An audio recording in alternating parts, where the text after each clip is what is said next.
Well, hello everyone. That's all of you. That's everyone who's out there in video land and audio land and here at our virtual table. I am Bill, and fellow wanderers of the galactic byways. This is session number 9 of Yuma Station, your place in space to embrace your fate whilst partaking of our sci-fi actual play using Mongoose Traveler 2.0. We are brought to you by the Happy Jacks RPG Network, a name you can trust. You'll find past episodes of this and many other fine shows at happyjacks.org. As I said, I am Bill, the maestro of ceremonies, who returns to this very seat every 2 weeks to join you, dear viewer and listener, in wondering what our fan with a plan is going to do. Who are these seekers of joy and profit? Stay a while and listen. As we slide our way through the cast, I want you to tell me about yourself, about your character, and the first time your character hurt someone. Whatever that means to you. So let's start with Jay. Hello, y'all. Jay Holtham here, playing Miles Manning, the mild-mannered semi-captain of this, and possible stooge? Who knows how that's going to turn out. And let me see. The first time Miles hurt someone was probably one of his elderly grandparents that he was raised by when he was a rambunctious child. I think there was probably a ball thrown too hard into someone's face, and maybe a little nose breaking, a little light nose breaking. Just childhood shenanigans. Nothing malicious. It's just a thing that happened. Yeah, exactly. Yeah, exactly. Let's see, Dave. Hello, I'm CADave, and I will be playing Benjamin Lister, the conspiracy theorist / broadcaster extraordinaire, who got to have a little adventure this last time elsewhere and make new friends. So I'm excited about that. I think he kind of grew up in a mild-mannered sort of situation, right? I think the first time somebody got hurt was probably when he got into his journalism later, and he wrote some stories that, he didn't withhold the names like a more seasoned journalist might, that led to, some people that were upset with folks ended up going and causing property damage, and some people got hurt. And he kind of learned his lesson, so he tries to be more vague now. Because he's not about killing, or that's just not his jam. He's just more about not being killed. So. Excellent. Samantha. Hello, I'm Sam, also known as Red Pandroid, and I play Sal, the Ursula's resident hurting people expert. In strong counterpoint to Dave's character, I think the first time Sal hurt somebody was on her home world, which, if you don't remember, is both radioactive, a vacuum world, three things, and war-torn. So it was a little bit of a rough neighborhood in the universe. I think some poor, unlucky bully tried to ply their arts on Sal, and she, in true fashion, made quick work of them, and was like, "Oh, I think I found my forte." Excellent. And Mr. Mills. Hello, I'm Bill Roper, your maestro of ceremonies for tonight's game of Traveler 2.0. Oh, wait a minute.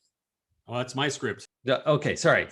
I think Alex gets a 2-for-1 deal, because when he was late teen, figuring out is he gonna do college or what, he and his first boyfriend were on a break, and then started seeing this other gal, and she didn't know about the boyfriend. The boyfriend wasn't totally sure that they were on a break. And then that got complicated, which is fine if everyone knows what's going on, but was not fine. He did have but we were on a break conversation, but that doesn't really make anything better. So his solution was join the scouts. Goodbye. Just ninja dust. That's why he originally left home. Excellent. Smoke bomb. I don't live career here guidance. anymore. That's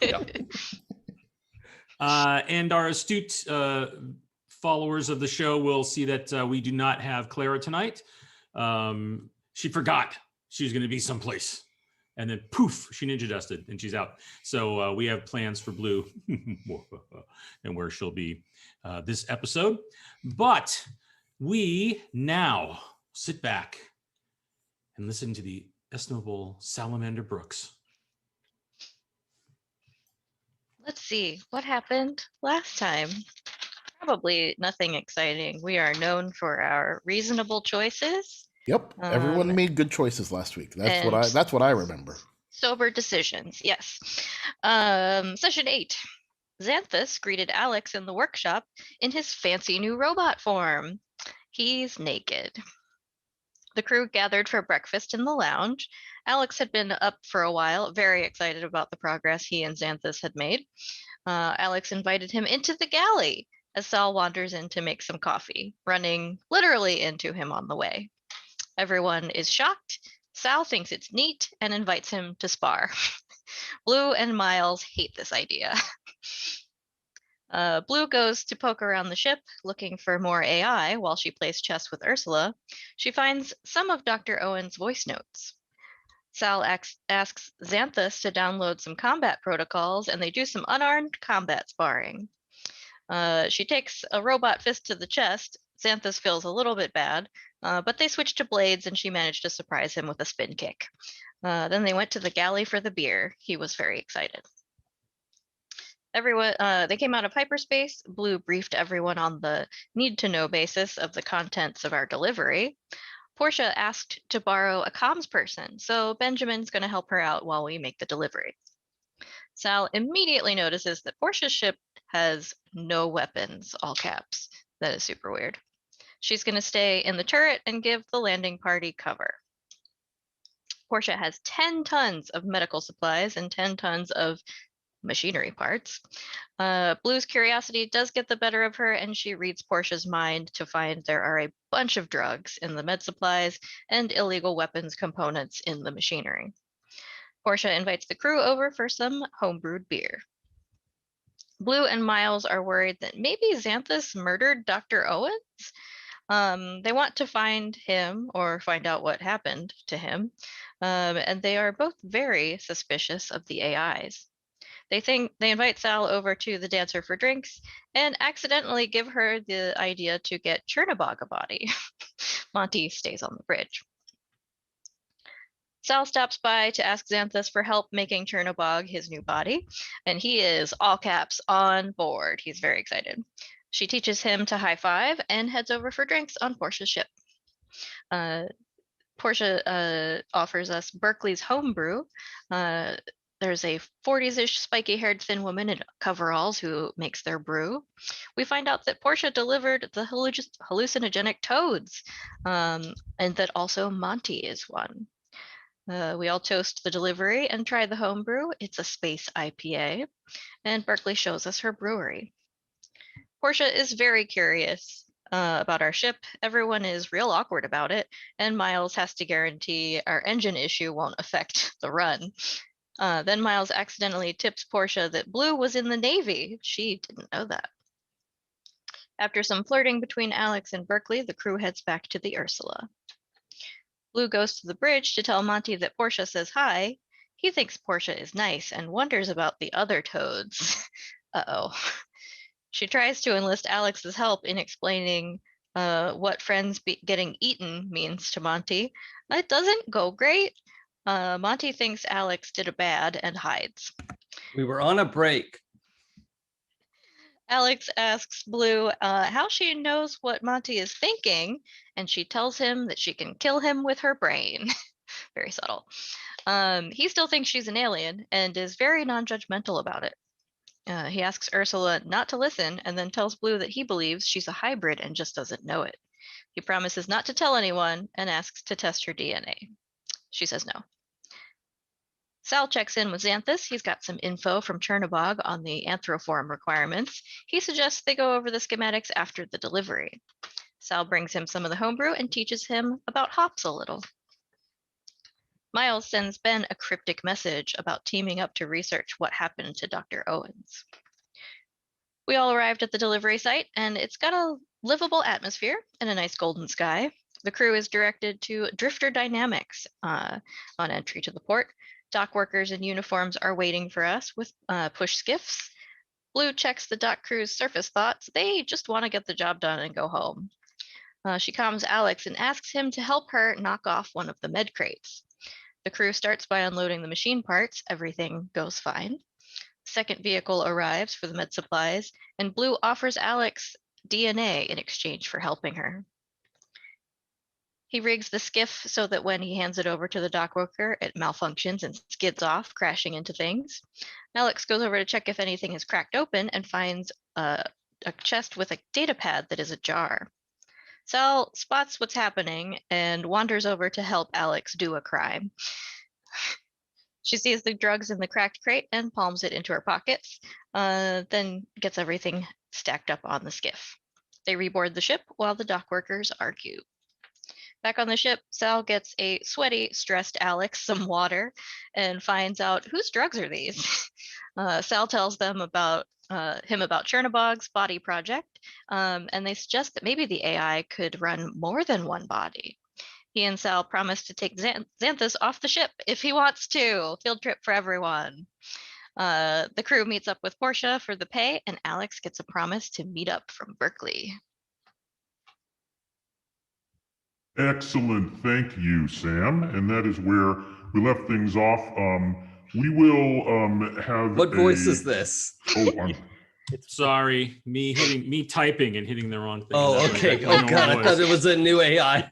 No, that's Oh, that's so. Is the game being run by an AI now? Oh my no. god! online. yeah, that's just Chernobog. Everything's fine. No reason to worry.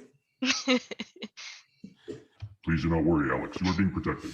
It's all good. Sorry.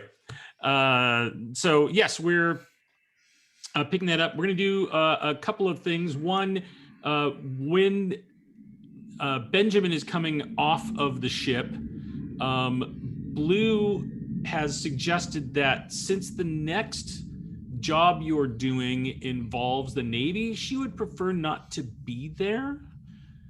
And she's going to go help Portia get the prophecy dancer to Yuma Station, and we'll meet you all at Yuma Station because that's they have another run they're doing, and then that's their next port that they're going back to. She says, I know that you've already got the coordinates and they're laid in, and I'm sure if you need to, you could autopilot, but someone else can fly, right? I mean, I think I could. Okay. I can figure it out. What is that listed under? Pilot. Is it vac suit? It is not vac suit. It is pilot. It is not. But And I was in the Navy, and I'm also a pilot. So yes, I can fly maybe. us. I'm just saying, isn't this really like a big vac suit? No. you could put the ship on very quickly by yourself if you needed to. I think that's the translation. No, I have pilot small craft, not pilot spacecraft, even though I was exploring the galaxy by myself. Right. Which is amazing. I had a great autopilot. Yeah. You did. You just punched in a lot of stuff and you're like, I hope I get there. There's a reason maybe you didn't rise through the ranks so highly. How dare you, sir? How dare. You didn't actually visit many places. You just went wherever it was pointed when you got in. And there's already coordinates in here, right? I just push a button and I'm there. Hey, look what I found. bustling cosmopolitan planet. So Blue is going to head back, and as she does, we follow her, and she talks to Portia, and Portia says like, "Oh yeah, hey, I really appreciate it. Thanks for doing this. You know, the dancer takes 5 to run, and we're short since we're sending Benjamin back over." And Blue says, "Is he going back better than he left?" And she's like, "Oh yes, he is." And then we flash back to Benjamin at the scene where he's first going to be going over to the prophecy dancer and is outstanding next to where the loading is happening, the transfer between the prophecy dancer and Ursula, and they're in tight conferring, and Benjamin is asking Portia about what he can film. Okay. So take it away. Because Dave, I don't know if you had a chance to listen to the episode, but the whole, okay, great. So you know why you wanted to go on their ship. So that's fine. Yeah. So I figure I can set up a lot of shots that have nothing to do with you or your crew, but like, if we get more action of people loading crates and stuff, it could look really great. Like, would that be okay? Like, I don't have to name who's in the vac suit.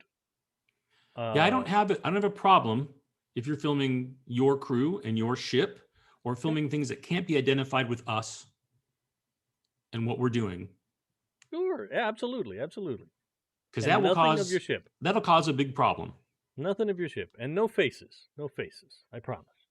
I've got a filter that just makes all the vac suit helmets look like the old Earth style gold, shiny reflectives. All right. Well, if you're shooting anything around here or my crew in any way, I'm going to have to see that footage. Oh, absolutely. Yeah. So you're safest just to not shoot that. Gotcha. I understand. But just in case, we'll see. Hopefully I won't need it. I think I can get all the shots I need. It'll be easy. I promise. I'm here to make your life easier. We don't have a lot of room on the ship. I don't know how much of this stuff you were actually intending to bring with you. Like, out of character question, how long was I intended to be over here? It's going to be like a day. It's only a day, right? So okay, so I don't need like multiple changes of clothing and like no. It's like they're dropping off. It was like a couple 3 hours, I think it was, or something. Or okay, it's all takes place within like a 24-hour period. Okay, so like I just have basically I look like the same amount of luggage that you'd see like a flight attendant or a pilot dragging through the airport to get to their plane. Like, it's just that little roller bag kind of deal. Right. With some, like, semi-bigger wheels on it in case I have to go on dirt. Okay. So, just so you know, like, we get a bunk storage space, because pretty much everybody gets a bunk and a locker, and that's about it. Should be fine. Like, it fits in overhead compartments. I made sure to get the one that's the small, It fits in that little wireframe thing at spaceports. Yeah, shouldn't be a problem. Awesome.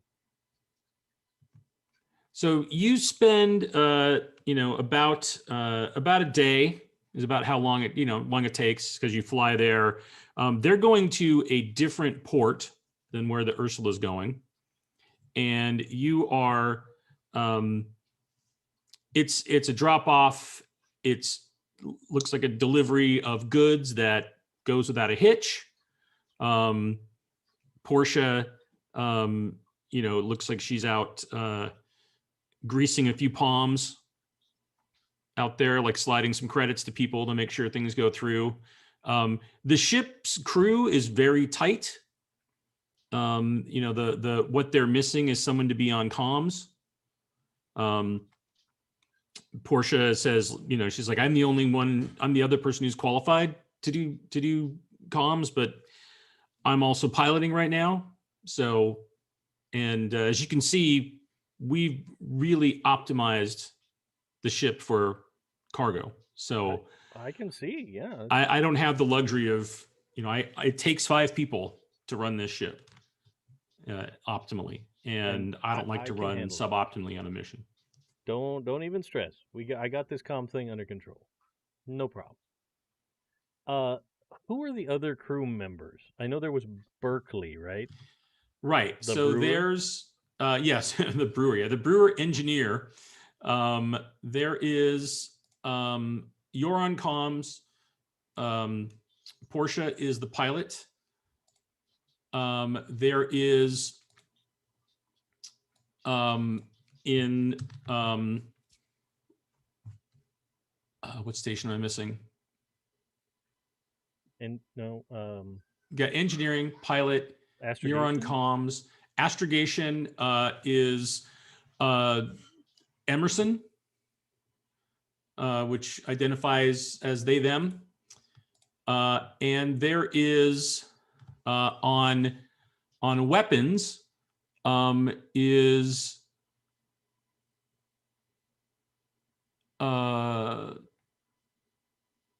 an android by the name of Willa, is what they call the android. And it has a very, very rudimentary communications system.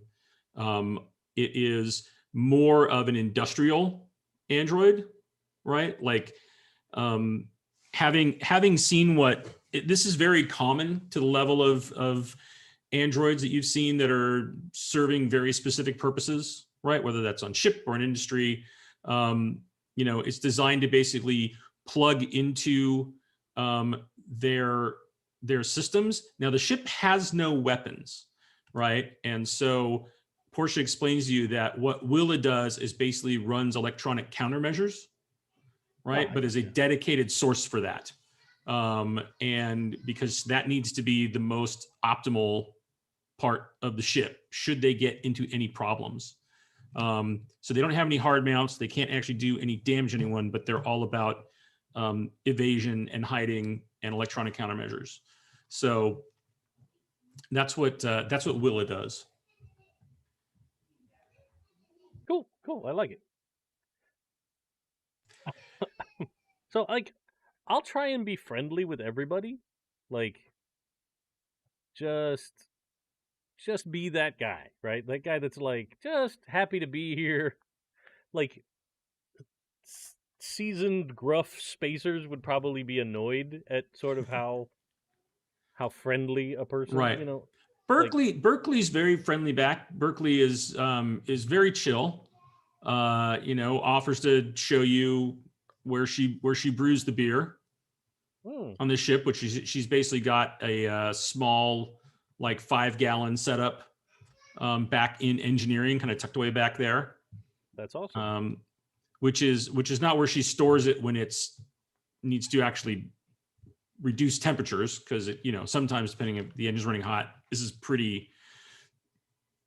At times it's like the inside of the engine room shouldn't be that warm, but it probably is. Oh, the pupper is a pupper. I wanted to make up for having to step away for a second. This is Janet. Hi, Janet. Aw. Just leave Janet and you go away again. Yeah. And here's my snow seal. Oh, very nice. That is an adorable doggo. Ooh. And Emerson seems nonplussed. It's fine that you're talking, but doesn't really have much to say back. Makes that perfectly timed, polite conversation. Portia's talkative, but probably after about 5 minutes, what you get from Portia is she's trying to get as much information out of you as maybe you're trying to get out of her. Sure. So, you can have that level of conversation at your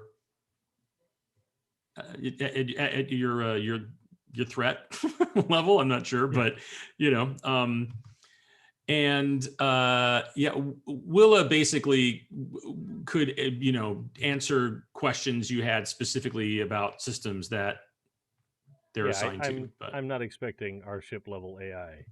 no, not at all. And in fact, it's probably a bit of a shock, right? Maybe the first time you forget and ask Willa something, and the response is like very mechanical back. That there is none of that actual personality level that's there. I would specifically sort of fish for any details or information about Blue's time on this crew.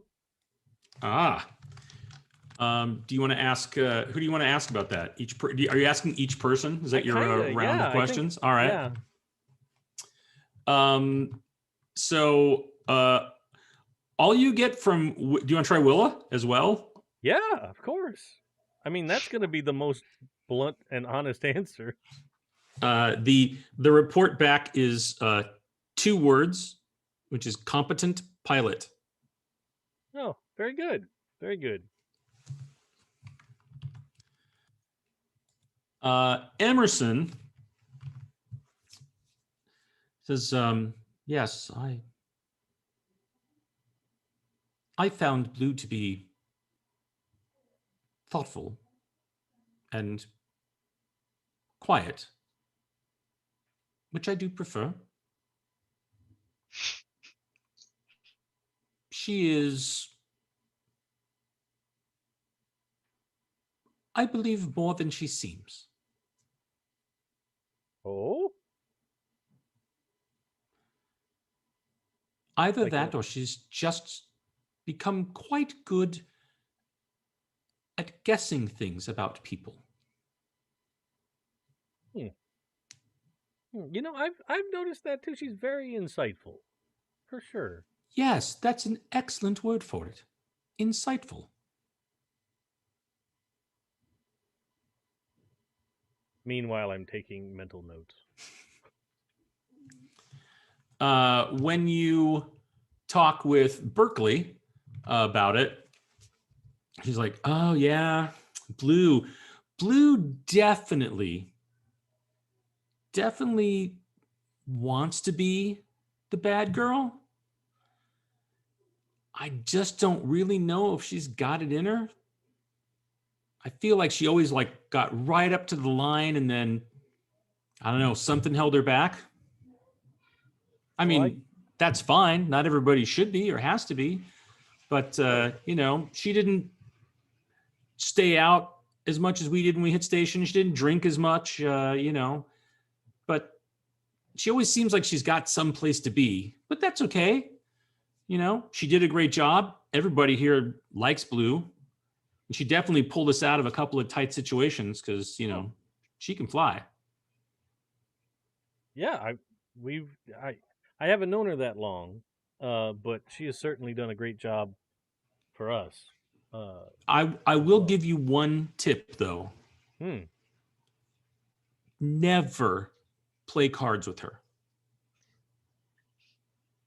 She will take you to the cleaners. Because I have seen her do it more than once, and I've been on the receiving end. Good advice. It's good advice. I've actually seen her. She's been spending some time, working on chess actually, as a game that I've seen lately. That sounds super exciting. Right. It's not my first choice either, but I found it fascinating just as a study of a game. I thought, Sure. I guess I can really get into that. Yeah, I guess I can understand that. I don't really know where you're turning that into money somewhere. So I think that's the one thing I always, thought Blue left on the table is she definitely could have been making a lot of cash whenever we were at ports or on other ships or meeting up with other crews. Because when she wanted to, she'd just clean everybody out at the poker table. Well, I'm glad I haven't fallen into that quicksand yet. I appreciate the advice. You bet. Hey, can I have a question for you, if you don't mind? So, How long have you known Alex? A while. Alex is sort of an up and comer in my field, actually. He's pretty ambitious to get into Video logging? yeah, Which, and huh? discovering what what's out there, right? We're both interested Oh. in the unknown, and that's kind of what I've been doing is I've been assembling footage and stuff to put together a documentary about us venturing out beyond Yuma, right? Looking for some things out there, seeing if we can find. I know it's going to sound a little silly, but see if we can find any evidence of, old civilizations that we don't know about, or artifacts out there. It's the unexplored galaxy out there. We wanna try and see what we can find. Huh. That's really interesting. So have you been doing that long? Has he been doing that long? He's newer to it than I have. I've been doing it for quite some time now. And I've done some work journalistically. I've written some stories and put together some reporting on some controversial subjects. I have enjoyed doing some anti-corporate pieces. We got to worry about those in power taking too much from those of us that are just average citizens of the space. So I try and make sure that I give kind of an honest and open broadcast to folks. And like I'll slip in like, oh, here's my here's whatever space tube channel. And what's your soch, Dave? 12.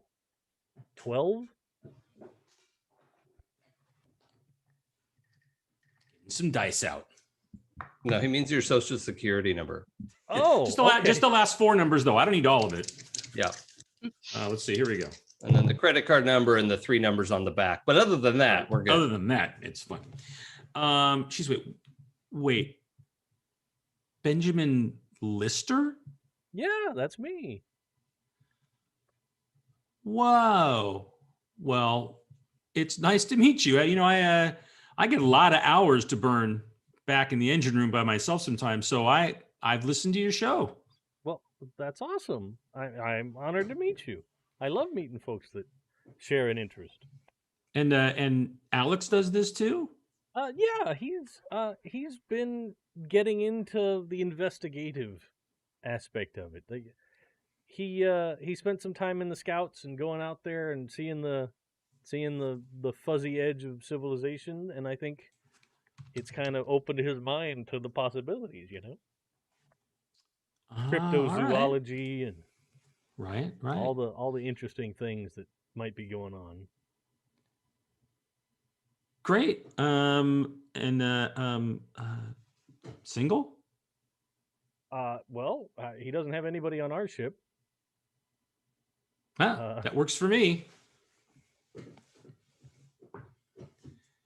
Cool. Well, thanks. I appreciate that. And hey, really amazing to meet you. Love your work. That's fantastic. I'm so excited. I'll reach in my bag and pull out like a zine and autograph it. Oh, thanks. And be like, yeah, here you can. This one's not out yet. It's gonna be in a couple of weeks. It'll go out in the mailer. It's like the slowest zine that ever. Like people are like, oh, I got 3 years ago. I got the zine that showed. Those are the best. Yeah. The most inefficient way to distribute information in travel. It's great. Well, it goes out digitally, but I keep some copies. Sure, you gotta have a hard copy, for just such an occasion. And then Portia would be the last one. She's like, oh cow, what can I tell you about Blue? I love Blue. She has pulled our fat out of the fire a bunch of times. She's always good for a laugh. And I don't know. She keeps to herself, but I don't think it's because she's, hiding anything. I just think she's private. Well, I can understand that. I'm a little confused by the whole toad thing, though. You're She telling said she me. she's like, made it sound like she's talking to she's named the toad and she's talking to the toad. Yeah. He's got a tank on the bridge of our ship. Like she keeps him up there. She calls him the captain. Talks to him regularly. Like, I didn't know if that was a long-standing thing or. Oh, that's what exactly? That's definitely something new. Oh, okay. Are you sure she's not just pulling one on you guys? I mean, she seems pretty dedicated to it. Like, for sure. I mean, she even made sure that he came along when we went and had a night out on Yuma Station a couple of days back. So like, I don't know many people that are like, I'm going to carry around a weird frog. That's the thing. And let me tell you, don't eat those frogs. It's a bad time. I know what they do. Well, trust me, that's how I sold them for as much as I did to that fancy restaurant. Yeah, well, Yuma Station. I didn't realize that's exactly what they did, and it was an adventure. I mean, I'm kind of confused because it sounded like Blue didn't realize that was going to happen. No, she seemed to be pretty in the dark about it too. Well, gosh, she knows Lyle almost as well as I do. I mean, that's the kind of stuff that he deals in. So, all I anyway, know, let me put it this way: it ended up with a station lockdown, a gunfight in a strip club, and maybe it's good that we're taking some time away from Yuma Station to do some work. You sound like the right kind of crew for her to have ended up with. Let me just tell you, I like that. I like any story that of a job that ends like that. That sounds right to me. Yeah, it was a barrel of Mongoose. I mean, assuming that there was also a profit involved. Well, yeah, we made it through. We're all right. If only we knew who was responsible for the station lockdown. It's a real shame. Yeah, that's the only one of those things that was directly related to the frogs. That's not true. The whole trip to the strip club was frog related. It was frog related, but the shootout was incidental. Oh. Yeah, okay. I don't know all the details of that. Uh-huh. Yeah, it's hard to even know who started the shootout for that matter. Like, it's a real mystery.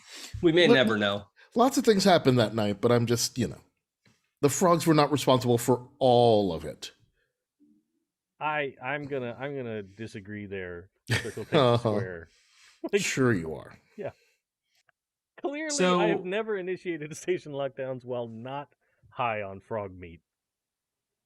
Just now I need a shirt that says "high on frog meat" and just ask me how.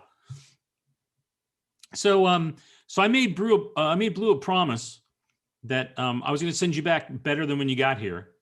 So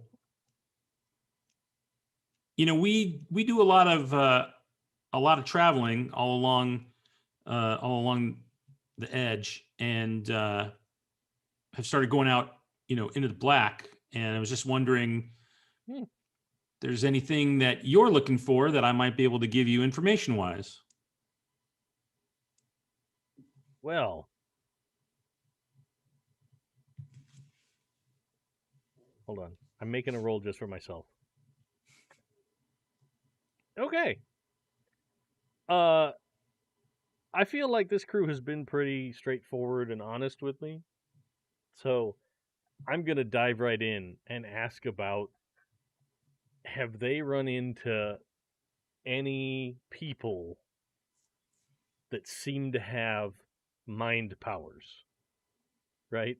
Like, I know it sounds weird. I know it's pretty crazy, but I have done some reporting on this, and I found some sources that were able to give me some basic information, but nothing too concrete. And as soon as I published that stuff, my apartment got raided. I was lucky I wasn't home. They probably would have taken me along with all my data. Like, and I've come out here kind of looking to see if, is it something that, is there like an alien race out there hiding from us that are putting agents in place that can do these kind of crazy things and read people's minds and stuff? Is it part of the government? Like, who knows, So if you've seen anything like that, I'd certainly appreciate, of course, completely anonymously. Like, I wouldn't name any names, Well, wow, that's I guess I said ask the question. That's broad and far ranging. It's out there. It is out there. Let's see. Well, I guess what I would have to say is that we have definitely experienced some things that I couldn't really readily explain. Now, it didn't hurt us, and we actually came out the better for it. So I really didn't look that gift horse in the mouth. But yeah, we've experienced some stuff that I'm not really sure how it happened. Okay. That's exactly the kind of thing I'm talking about. Right? Yeah, usually around finding things, like getting to places. Certainly more than we should be able to do with any kind of common astrogation skills. There's no places that aren't on charts, or when we're on a planet, just finding our way to the right spot. I wish that I could credit Emerson with that, because they're good at what they do, but this is like next level good. So I don't really know where it's come from or why it chose to happen to us or how we lucked into it, but we've definitely had a few times where, I guess the simplest way to say it is, as a crew, as a ship, as a team, we ended up knowing more than we probably should, or being someplace that we had no right finding. I gotcha.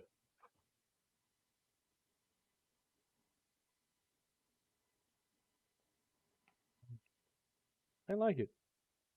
Now, have you had a lot of crew change turnover? No, that happened less or more with people moving in and out of positions, or it happens less. I like to think I'm a good captain that runs a good ship. I take care of everybody, and we've become family. I mean, the hardest thing for me was when Blue wanted to get dropped off somewhere.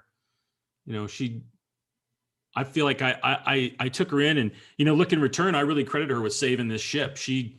She really was a big part of connecting us with a new level of people that we could work with, both clients and suppliers. And so I really think of her as a sister.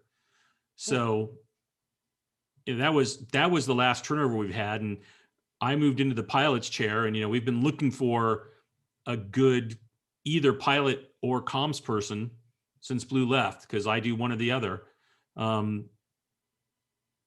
So I mean, that's been the biggest turnover in the last 2 years. Well, I got you. Now,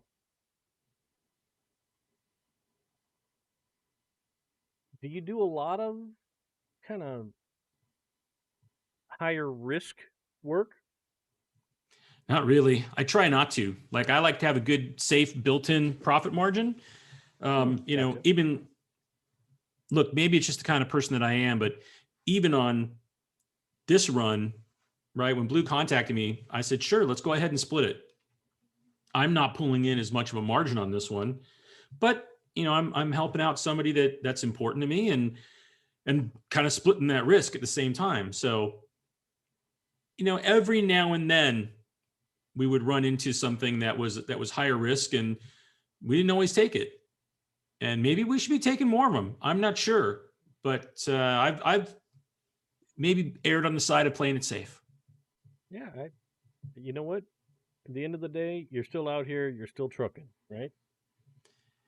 Yeah, well, stars willing, having missed a payment on the ship, that to me is almost the scariest thing, because what you don't want is any of those ship spotters coming after you. That is a dangerous group. Yeah, for sure. Chuckling to myself about our previous week's work. And I think that now is kind of a montage that occurs of the Prophecy Dancers crew making the drop off, everything can be fine. These conversations have occurred. Back to like wrapped around to that scene on the asteroid when the cred sticks are getting exchanged. Berkeley tells Alex that she definitely wants to see him for a drink at Yuma Station, because they're going to be there in a couple weeks or so. Portia has a chat with Blue, and that's when Blue says, "Hey, I'm going to help out Portia while you guys do the next mission." And she's like, and she kind of looks at all of you and then says, "I'm sure you have more than enough help on the ship if you need it." But okay. Kind of like, and then just turns and walks off in that very Blue way of doing it. And then you're all back on the Ursula. All right. Just a point of clarification. Did I know about the Xanthus and the robot body building stuff, or did that happen after I switched? You were in your room, right? Like you were deep in the whole, like, I'm planning out a whole thing. I've got my red string and my, icons on the wall, and then the opportunity to get like all these amazing external shots and everything. Yeah. So it was like, oh yeah. The only thing that came up is that Blue wanted some help doing some research. And you're like, yeah, of course, sure, yeah. And then you helped her out. But I do not believe you would have. No one brought up Xanthus, and you do not see Xanthus. Okay. Great. So yeah, I'll drag my stuff back into my room and plug my various cameras into the horrible electrical fire waiting to happen of charging cables.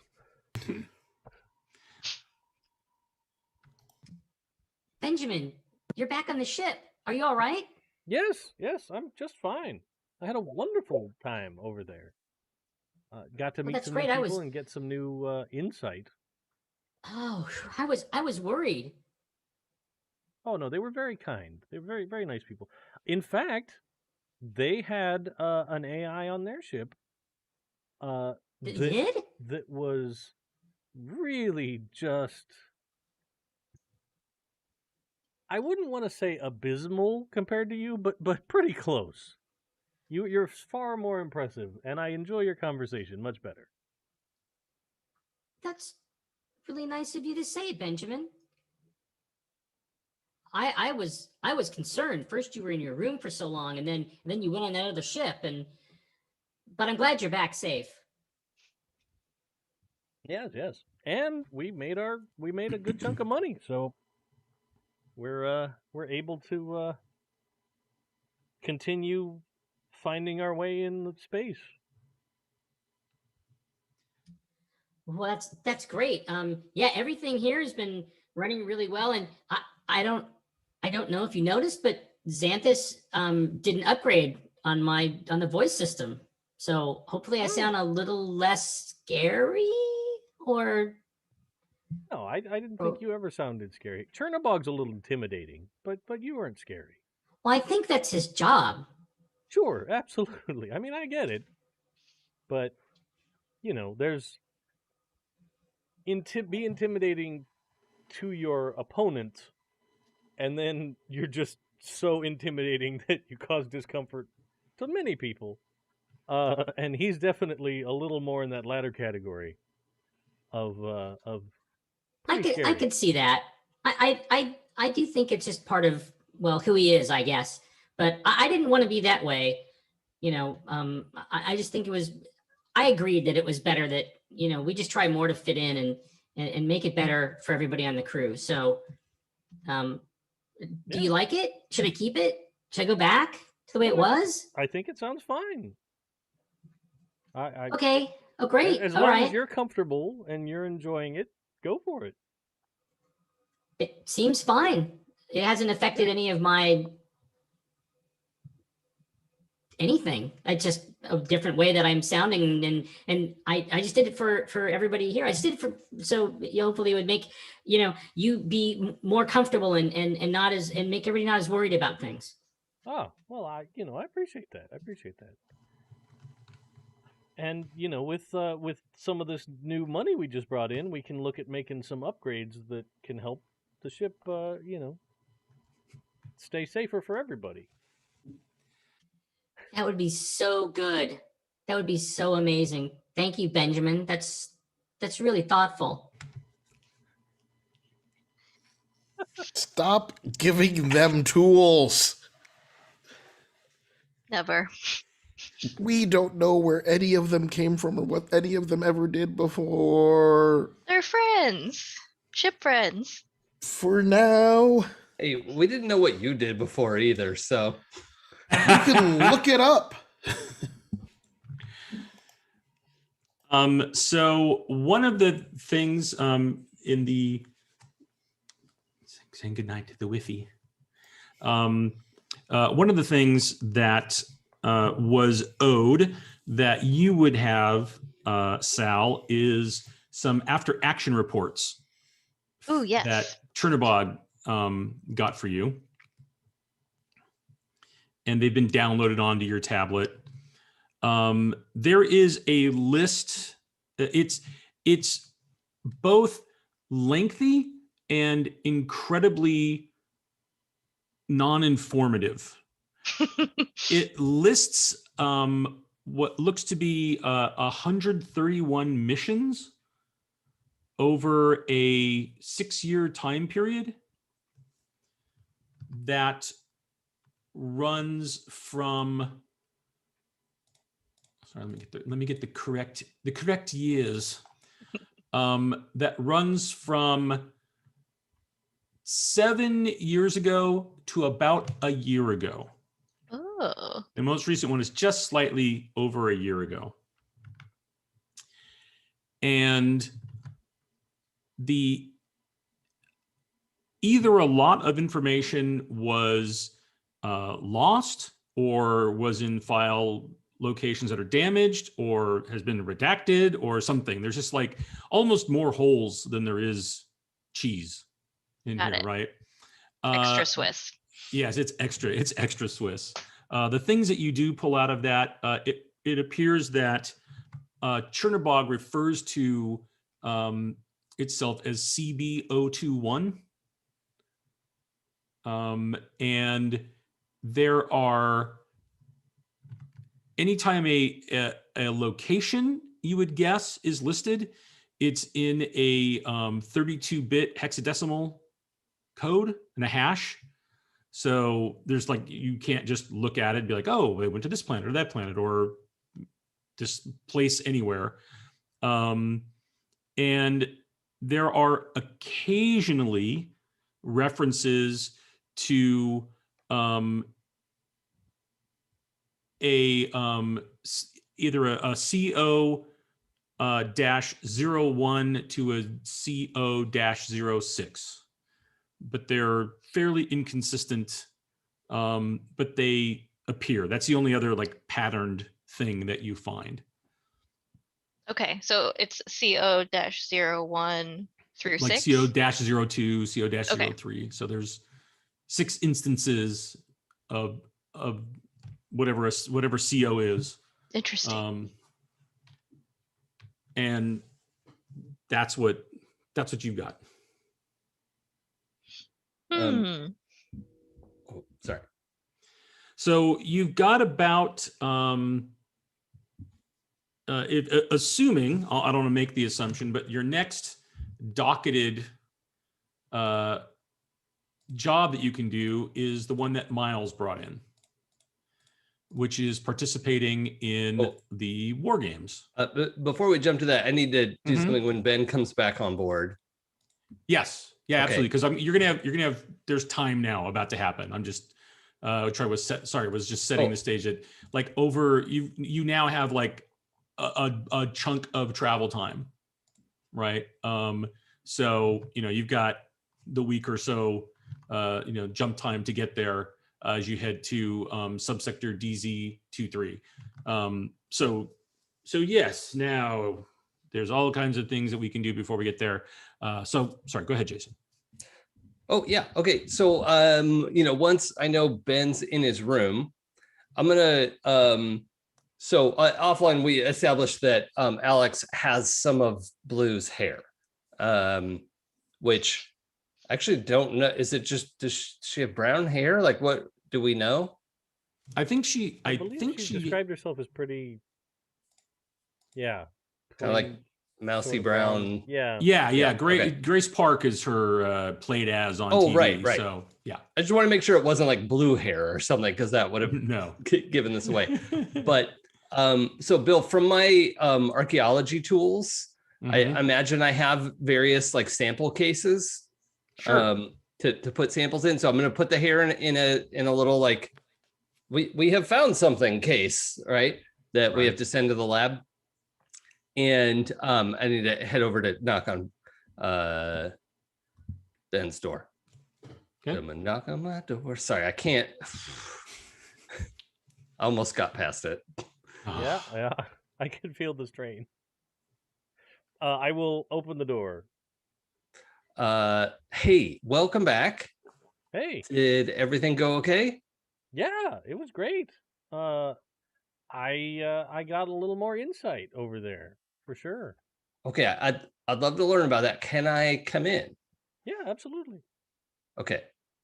And would you mind if we ask Ursula not to listen for a minute? Oh no, that's fine. Ursula, can you put us on mute for a few minutes?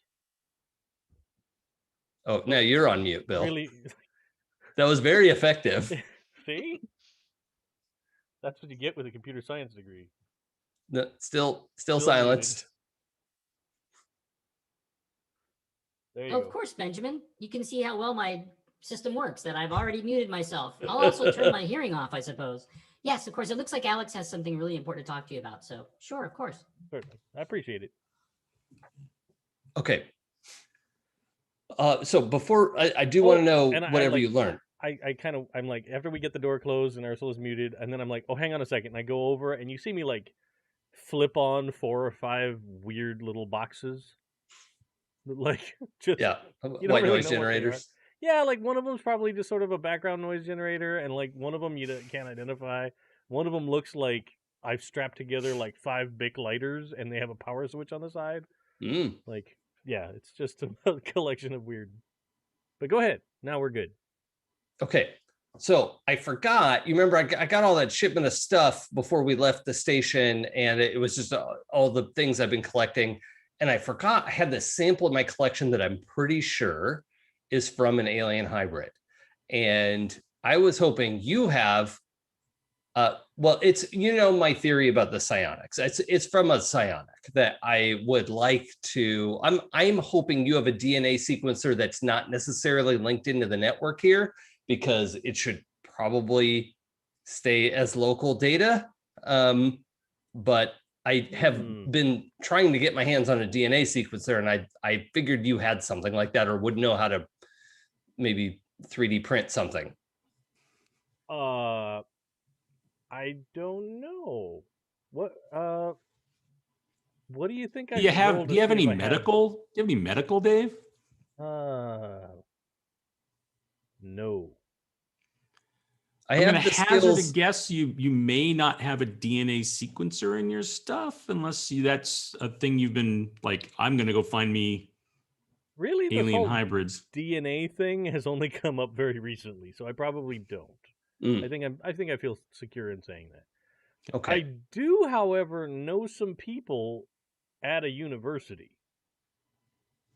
Oh, okay, that's great because my university contacts were sort of burned. So, um,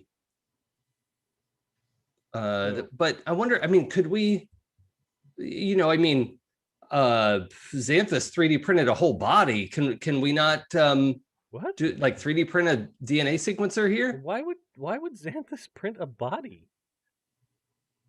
Oh, you weren't here for that. He developed an anthroform drone for him to pilot around the ship. Oh, is that a good idea? Oh yeah, he was very helpful with my project. It was very hands-on and extremely helpful. I mean, we're kind of wary about the whole experimental AIs thing, right? Is that I'm less worried about AIs that were programmed by humans than I am about alien hybrids potentially having infiltrated our government at the highest levels. Sure. I mean, I understand. Yeah, that's fair. But there's enough anxiety for everything in Sure. the world of. Well, I don't know. I mean, I've worked with some pretty smart framed robots before. Like it didn't seem like the end of the world to me when he offered to help. I mean, okay, it's working out great so far. Awesome. And it's probably worth noting he asked me if that was okay, and I said yes. So all right, it wasn't like completely just on his own. Surprise! Good morning. Here's an anthroform. Right. I know Sal had a good experience with them as well. That they were working on something. I'm not sure. Well, great. Okay. All Miles is not happy about it, if I've read that situation correctly. I think he literally said, "I'm not happy about this." So, Ursula is still not listening, right? I just want to make sure that Ursula is still not listening when you say that. Yes. Thank you. That we know of. However, no. I mean that's great. When you said that Xanthus 3D printed a body, I was like, why did we need a corpse? Oh, a meat body. No. Like I was like, what? Why? What? What would that? No, to my knowledge, there are no meat bodies aboard. Things got real weird over here while I was gone, I think. Yeah, that would have been odd. I mean, you never know if you need a cadaver for surgery practice. That's not a bad idea, but Sure. Okay, so we really should get this sequenced. I respect the university contacts, but I'm a little worried about introducing more circles of knowledge into this, because I'm pretty sure it's going to come up with some pretty inflammatory readings. And I don't know if we just want to send this off to some college, university contact. Yeah, I mean, I don't have a lot of medical expertise myself, so I would probably try and find an expert connected to me somehow that could help out with that kind of thing a little bit. But I mean, we could probably find a sequencer or something next time we're on a station. Yeah, okay. If we want to try and do it ourselves first. Yeah, I would love to, at least, like, if we sent someone the data, I feel better about that than like sending them the sample itself. Sure. Because things get lost and data transfers far faster than stuff. Yeah. So okay. I mean, unless you think, is there like in the medical supplies on board, would there be something that we could rig together maybe? I mean, it's worth taking a look. I mean, I don't see any harm in asking Ursula for a DNA sequencer, right? I mean, we don't have to say what it's for. Yeah. I mean, yeah. We can certainly. I mean, there are automated medical equipment on board. Yeah, I mean, it put me back together when I had that laser burn. That sucked. But I mean, the equipment was great. So, okay. Yeah, I think that's going to be that'll be good. Cool. So Yeah, we can work on that. It seems to me, from what I gathered over on the other ship while we're having this conversation, it seems to me like they had some experiences with blue that lend credence to our possible hypothesis, Okay. right? I got from one of their crew members, I got don't ever play cards against blue because Well, she always seems to be able to outbet you. all right. Not completely conclusive, but okay. No, but little pieces, right? That's It's investigative circumstantial. journalism, Yeah, right? It's that can make find sense. all the pieces you can and try and make a puzzle. Then, different person entirely, different conversation. This wasn't all at a round table or something while we were eating lunch. Very, very insightful as a person, like really able to kind of drill down into what people are, worried about. And Well, see, that's that's why I think they want this hybridization project to work, is so that they can understand us better. I think that's the entire impetus for the project. Yeah, maybe. I'm If it's sure not their something more wants and nefarious. needs and culture is very different from ours, and so they're trying to figure out how to read those things. And then I got that crew got some very lucky finds, right? They got some very. By the way, sorry, my dog's decided to bark at the moment. Oh, didn't even hear it. Oh, awesome! Yay, AI filters.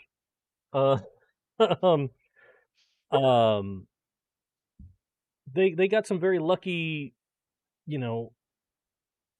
lucking into some very significantly beneficial situations. Finding some things out while they were exploring that they probably shouldn't have. And the captain very much did not attribute that to their astrogator. And the only other person that would probably be doing something like that would be the pilot, right? Yeah. Just finding their way to interesting stuff a lot. Mm-hmm. So just a couple more things to put on the, the thought board. And I kind of gesture over my shoulder to the weird code wall with the red string all over it. Oh, I forgot about that. Yep. That was out of character. So, just thinking about that kind of stuff. Okay. But I wanted to keep you up to date. Okay, great. I'm gonna keep digging. That's kind of what I do. All right. Well, I'll hang on to this sample. When we get a sequencer, we'll, maybe we can put our heads together on that and see what we can come up with. Yeah. I can go talk to Ursula about it a little later. Out of character, Bill, I seem to remember there were like 2 medicine skills or something. Like one was first aid and one was like there's like doctoring. surgery. I think it all falls. I believe it all falls under medic. Oh, okay. I have the skill above that and the skill below that, so that means I can use medic, right? At -3, you absolutely can. Yeah. Okay. Cool. Yes. Perfect. I mean, yes. I've tied on a few wayward limbs. I could make a pretty good try at it. Okay. And there's some out of character. I actually don't know if this is true. Do archaeologists deal in do they do DNA checks on things from time to time? Not really. That tends to be forensic. Okay. They dig the stuff up and send it to a lab where they and then a lab does that, right? Okay. Yeah, you'd want to have like a forensics or geneticist, right? Speciality. The archaeology is like definitely like studying the civilizations and digging stuff up. And I have the most bizarre smattering of skills. All right. Yeah. Yeah, medic is absolutely where that is like everything. That's now the catch-all. Okay. There may have used to have been a differentiation in that, but basically, surgery is harder and is aided by things like first making a biology roll or a anatomy or something else, right? Associated skill. But yes, but if you have medic, you kind of know your way around that stuff, at least somewhat. Okay. Great. So on the rest of the trip there, I think the one thing that left that would need to get done is Alex has got another week's worth of time that you could get with, and I think you had with previously Sal. reached out to Sal about that, right? Yeah. Okay. Should I do that now in character wise? Sure. Yeah. Basically the thing that Sal's going to be able to help you with is the armoring part that you're putting on. Yeah. Right. And how it's you're like the turning undersuit. Yes. Yeah. Right. So probably one, like what the design of that kind of stuff best is, and then two, of course, making sure that it works right. Yep. You know, you gotta test that out. So. Combat test. Yep. So yeah, I think I show up to Sal's room, the gun closet. She's in the turret. Oh, well, here he is knocking on the gun closet. Yeah. Sal? There's probably, I think she probably leaves a note on her door that says, "I'm probably in the turret." Okay, or you would just go like, "Sal, are you available?" Oh, yeah. What's up, Alex? Well, I was hoping you could help me with a materials test, perhaps by trying to beat me up. Yeah, I'll be right there. Okay. You invited her to hit stuff and or people, so I can help with that. Yeah, so she's suddenly right behind you. Oh God. You ready? Yeah, and I think he has like a like a hanger with sort of like super lightweight looking, almost like a neoprene kind of, but it's pretty thin. It's not like a scuba suit, but yeah. So this is the design I'm working on for the undersuit that should maintain the connection to the power armor that I'm working on. Okay. And it needs to stand up by itself and have its own sort of,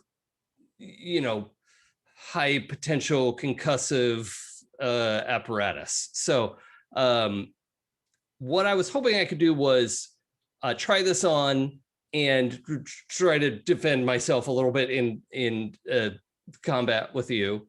I would like you to pull your punches a little bit because I'm not very experienced yet, but I would like to. I think I've discovered a new way to put these materials together that is really going to make a big difference. Oh, cool. Okay. Yeah, we'll go for minimal damage. It'll be great. Okay. Cool. So there's a montage of Sal helping you test the armor, which is throw, boom, throw. That's right. Boom.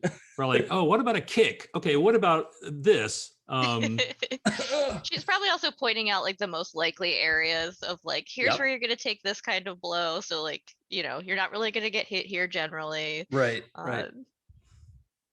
Reinforcement points and whatnot. Sal, go ahead and make a whatever your best non-gun combat roll is. Let's see. Plus strength. Okay. Let's go for bludgeon. Plus strength? Mm-hmm. Okay. Okay. So at one point, Sal pulls out a baton. No, that's good. I mean, we got to get real with this, so. Yeah. All right. Dice don't murder my friend. I said don't murder. Well, the dice like murder. What did you roll? I rolled snake eyes. Mm. All And right. So I have a +2, but that's still just a 4. yes, that is a fail on some snake eyes. That's good. This is good stuff. So as Probably goes too hard. Is No, that Sorry, yeah. Alex. yeah, like way too hard, and obviously the area she hit was not one that you padded. It was right? like, I mean, obviously a learning opportunity to Yeah. know, oh, that's a bad spot. But she definitely cracks a couple of ribs Yeah. in the Cool. process. Okay. Collapsible baton to the ribs. I'm sorry. that's okay. It needs to take impacts like that. I just didn't know it was going to be today. Oh yeah, you're gonna want to reinforce that spot for sure. Yep, that seems clear. Yeah, I might have overpowered that hit a little bit. Sorry. No, that's good. We I mean, I need it to be able to. I mean, imagine if I wasn't wearing this. Well, that'd be way worse. Yeah. Yeah. Yeah. Plus, if I used my full strength, woof. Yeah. I think right as it happens, you see Benjamin walk into the gym to be like, hey, maybe I could learn some of this to be more useful if we get into a fight And then situation. Sal just I see it busts happen Alex and I ribs. just turn around and go out the door. Like, nah, we're good. I think to Alex's credit, he doesn't barf. Oh, good. I think he keeps it together. He's got strength 11, right? That's +1. Mhm. That's Yeah. an endurance of +1. So it's not nothing. But yeah, I think it's also a function of like he's got dexterity +0, so it's not like super quick on his feet, you know. And I'm sure Sal is just fast like a snake. I don't know. Is Sal fast or just real strong? Both. Yeah. Okay, that's She a has horrible high dex combination. and strength and endurance. She's a Okay, so nightmare. just Mortal Kombat. Yeah. Yeah. She was Okay. probably expecting you to dodge a little, but like you didn't. Right. I'm gonna get you do you want some I'm gonna get you some water and maybe some booze. Do you want like some space whiskey? That'll Yeah. help. Yeah, and also just like totally unself-conscious, Alex just like zips and you know the mechanic, like you fold down the top part and like gets out of that and is just like shirtless and like examining this giant bruise. Yeah, it's His massive. ribs, like, oh boy. Yep, that's a good one. Right? See the shape of the baton? Oh yeah. That's something. Okay. So if you would like to make your vac suit roll, Alex, I shall. You're testing against a formidable, which is a 14 plus. Your roll is vac suit plus EDU, -1 because you're distracted by being hurt. You're getting no extra, no joy. Okay. From your training session. Well, that brings my bonus down to +4. So right. we'll see what what I 10 can or get. Higher. Come on, dice. Wait a minute. No, 8 + 4 is 12. You said 14. So, yeah. Can I You're help? trying to make a thing that doesn't exist. Well, Since that's what you were just trying to do. You would have given him pluses if you Sorry. put the 2. Well, I mean, 12's a pretty long ways off. So yeah. So you do some work on it, but you don't get to tick that box off this week. That's all right. We're inventing a tech level here, so it's not going to be easy. Yes. Sal does feel mildly bad about injuring her friend. I do have medic, so if you would like her to do a first aid on you, she will. Yes. I need to know if this is going to turn into like CW play doctor situation or like which way that's going. Oh, I guess it depends on Alex's reaction. Well, I mean, let's do the medic roll. Okay. Maybe this Let's is see when how he that barfs. goes. All right. So I roll medic plus what? Medic plus EDU. Okay. I'm using different dice for this, by the way.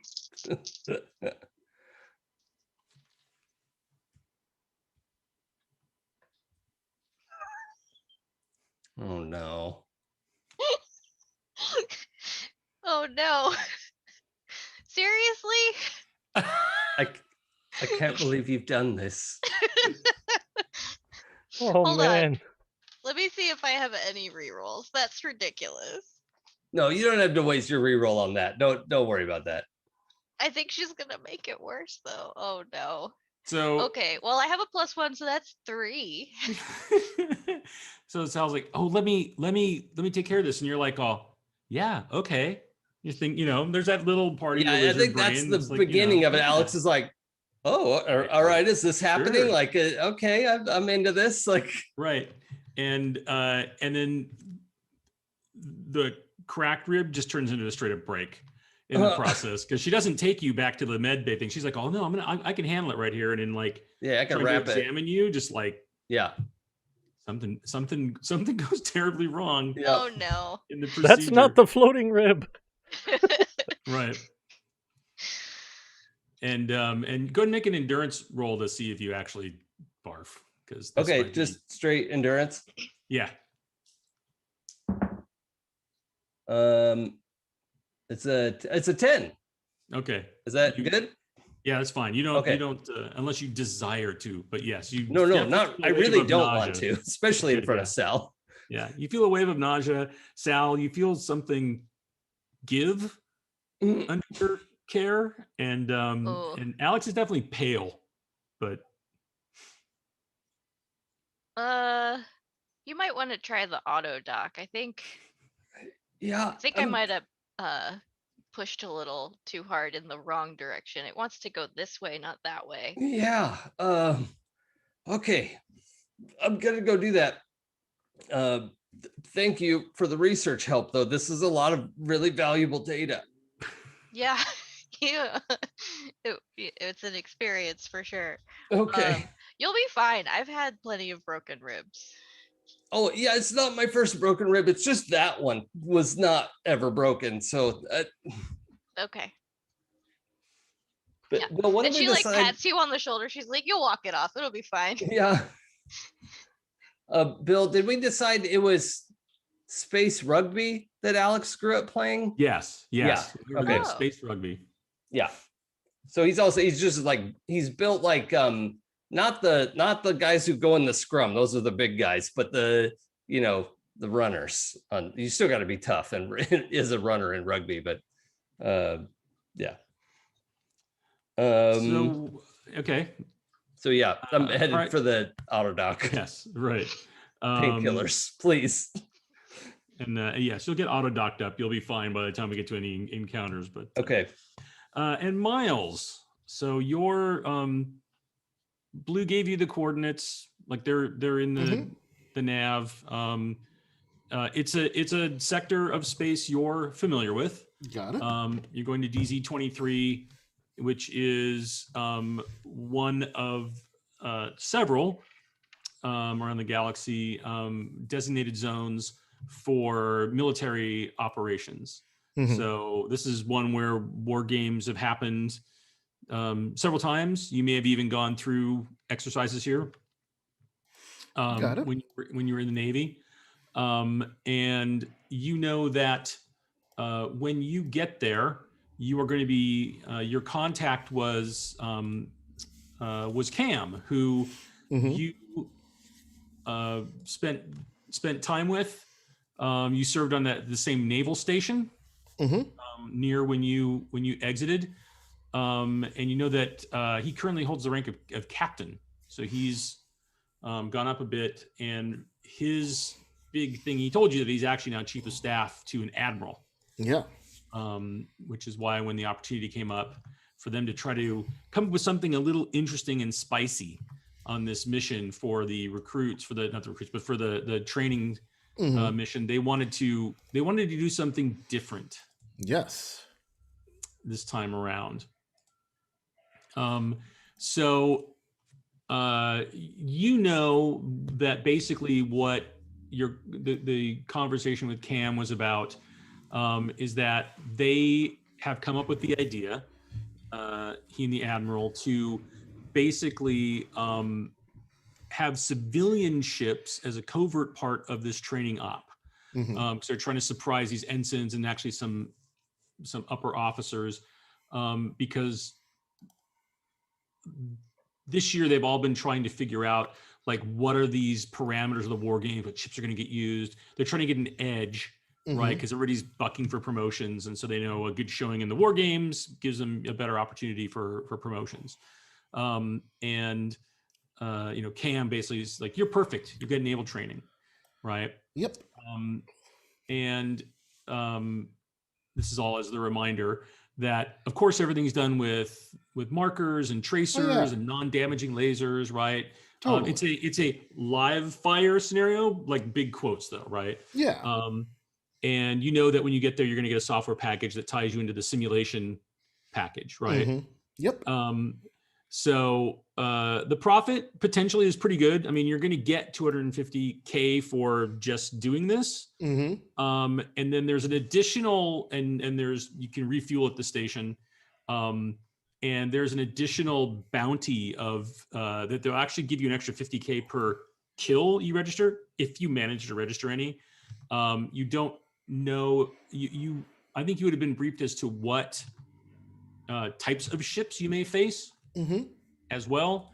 And those would be, that you'll more than likely run up against patrol corvettes, which are how big are you, patrol corvette? They're like 200-ton ships. Is it right? Or are they bigger than that? That's smaller than us? No, you guys are actually, they're a little bigger than you. Sorry. Oh, Yeah. Yeah, I think they're like closer to 300 tons. I don't know why. I have all the calculations and all the numbers for it, but not the total tonnage written anywhere. But they're their schematics of exist. They're these kind of long. They almost look like mosquitoes, like really long pointed fronts with twin piloting areas on the front, up on the bridge, and they can hold a pretty large crew if they need to. They're really much more used less. They're really for patrolling. Oh, they're 400 tons. I'm sorry, they're 400 tons streamlined. There's my number. And they're basically built for like 4 weeks of operations. They're sent out on patrols. They're used to help defend areas or protect areas. They're kind of the workhorse ship for the Navy. You definitely would have been familiar with them. Cool. Yep. And on them. Is this like So- Rocinante size or bigger? That That's- would be bigger. It'd be bigger, yeah. Okay. Yeah. And so you've got some time for planning, right? And Cam did let you know that one of the things they're going to do is they're going to tie into the package, but they kind of don't want to know what you're going to do. Got it. Good. Right? Because they want to be they're putting a lot of trust in you because of your background and your service. But they know that if they don't know, then no one else can find out. Got it. Right. Totally and so this cool. is going to be one of the hidden aces up their sleeve to really trip up everybody in training. Excellent. Is that one of the images you sent me, Bill? Yeah. So the patrol corvette is the is that red ship, Dave? Well, yeah, it's got red highlights on a grayish ship. Yeah. So if you want to Sure. put that I up. will show everybody for a minute. Right. So that's the patrol corvette. I'll put that in our Yuma Station Slack so everybody can see that. Of course, I don't have that super fast available. I said I was smart and sent Dave everything ahead of time. And then didn't, here we go, do that. But I'll put the Slack. But yeah, basically, if you think about them kind of looking like a long, almost mosquito type ship. So you've got about a week of jump time, and you don't know exactly the scenario you're going to be put into, but you know that there's going to be corvettes are the main ships you'll find, and a lot of the training missions, from your experience, tend to revolve around either like hunt and seeks or defenses, or capture locations, or that type of thing. So probably they would have given you the general scenario you're going into. They want you to have time to prep for it. So it's going to be 2 corvettes that are charged with protecting a lab ship. Right, and the lab ships are the massive, giant O-ring ships. Got it.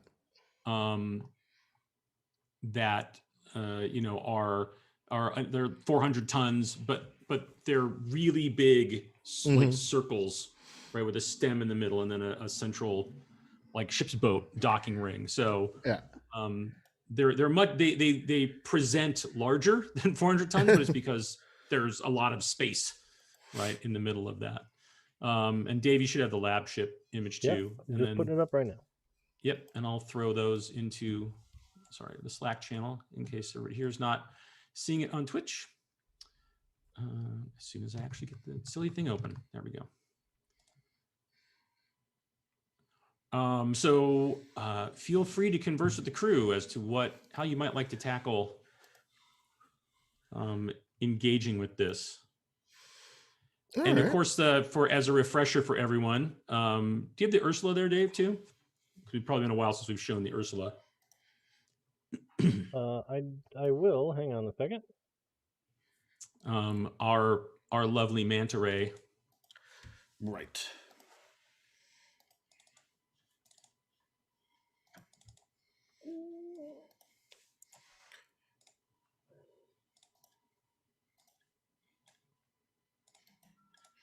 Now I've got a question for you, Bill. And I'm also uploading. I'm uploading basically like schematics and things into the.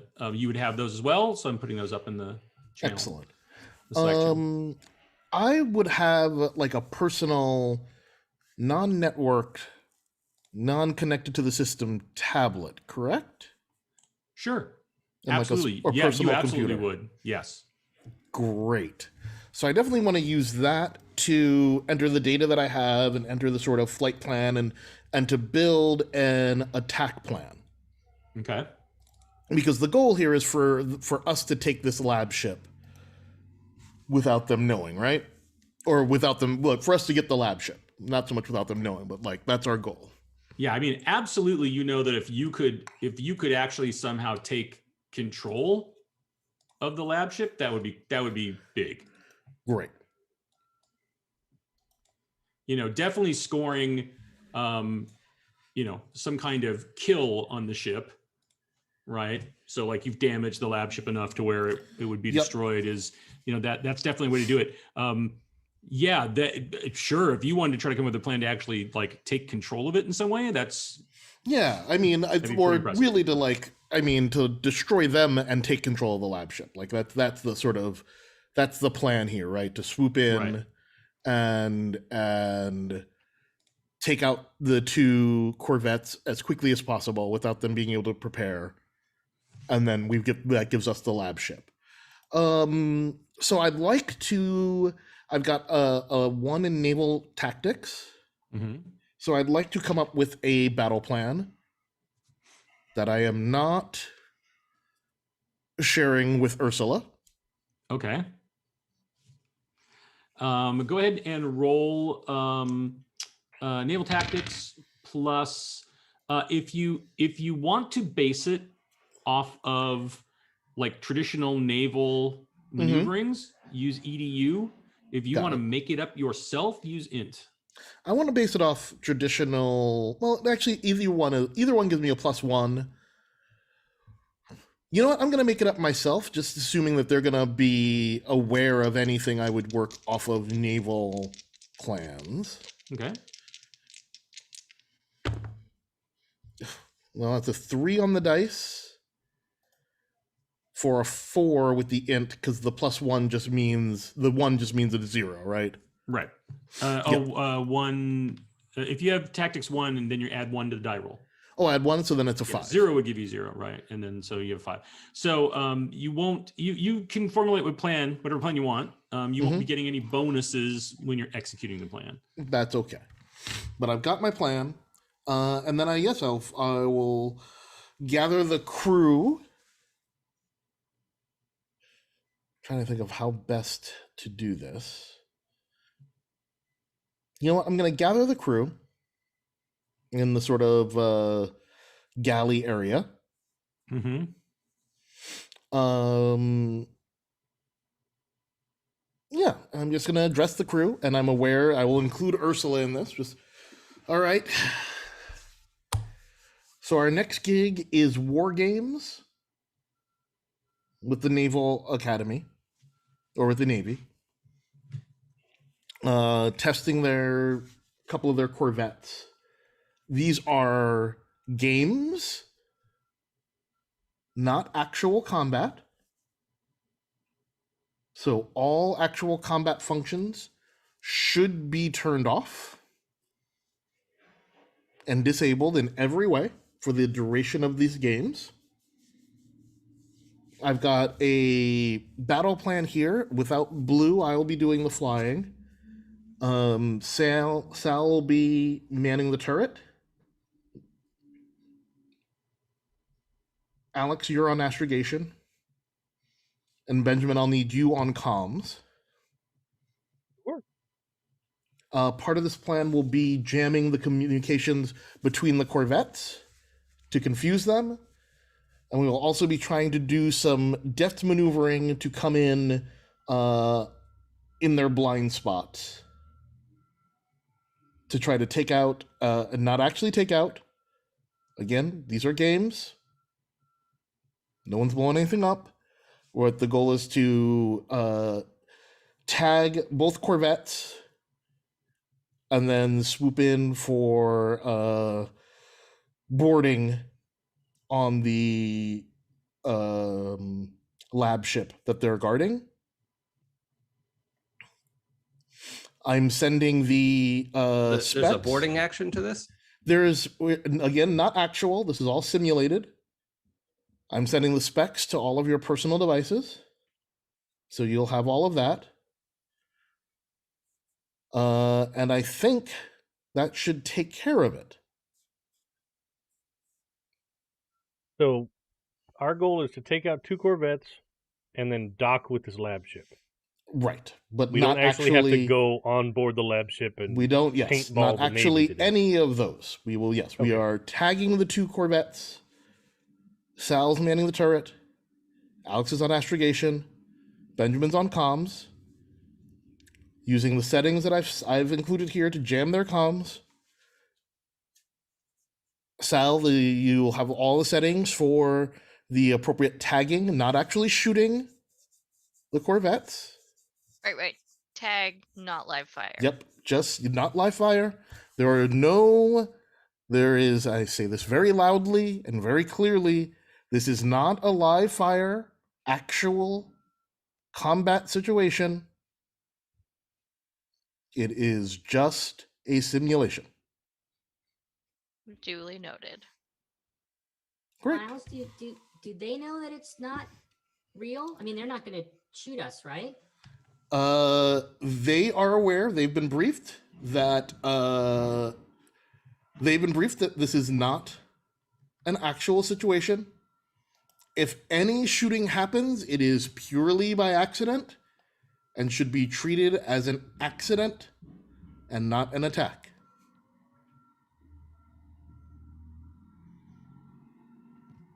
Okay. You can basically hear Sal making a face through the intercom. Yes. No, we're all in the room. It's like, okay, so it's trust me, it still will be fun for us. We get to act like we're attacking some naval ships, All right. and that's always fun.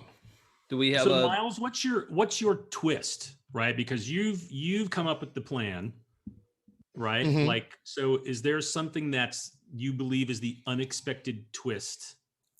I mean, I don't think they're expecting us. I mean, honestly, I don't think they're expecting us to to try to swoop in behind them. Like that's the goal. Is we're going to try to swoop in behind them out of like a nebula that they're not expecting us to be in, and jamming their comms.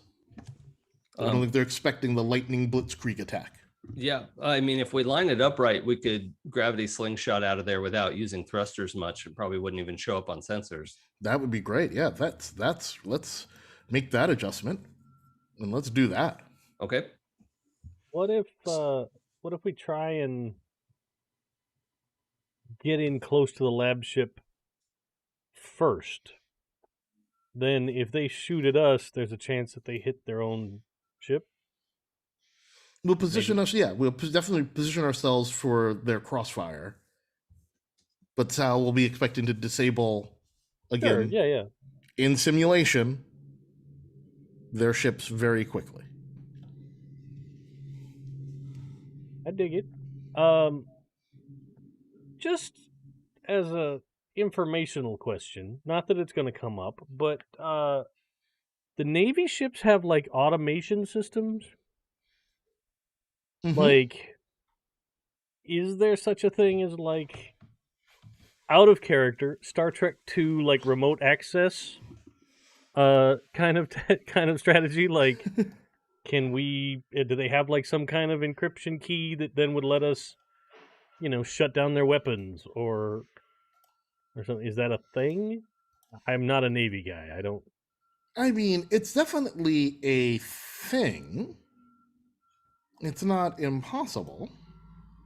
I would venture to say that that would take a keen bit of hackery, right? It's not like here's the command code. I shut your ship down like Star Trek, right? Oh, Yeah. sure, yeah. But you could be like, oh, It's maybe I feasible, could do but that. it would definitely be a feat of hacking. Well, I'm gonna interrupt real quickly. Kimmy just shot a message saying it looks like there's something up with the layout on the stream. Oh no! really? May have because because look at that, and just like magic, Jason disappeared. Poof. Oh no! What? So he must have got disconnected. But I mean, like, how did she know that was gonna? Did she just go cut the wire at Jason's house? Wait a minute. She hacked Jason. Well, I mean, it'll repair itself as soon as he rejoins. Kimmy hacked Jason. So what the Oh what? no! For the meantime, like, Proceed. yeah, Bill, you and I kind of share a spot, and the other half of me is in Jason's spot. Oh no. I'm not going to bother shifting it around if he's going Aw. to rejoin us in a second.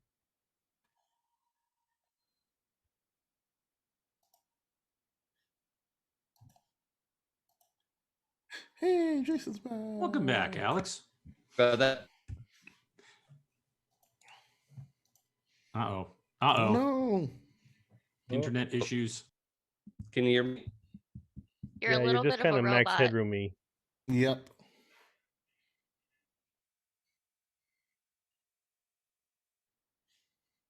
You gotta Okay. stop streaming all that anime in the background.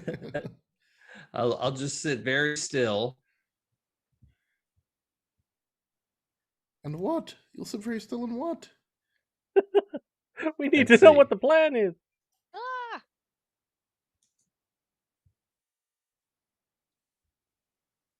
Well, I can hear you all great. So Oh, now we got you. okay, I'd say There carry he is. on. You look like you're getting All right, better. great. We'll roll.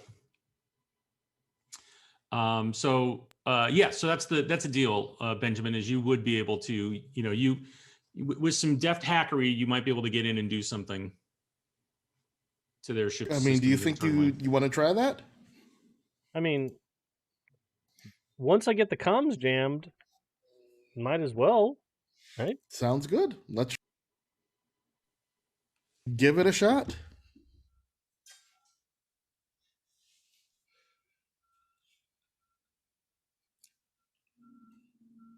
But I also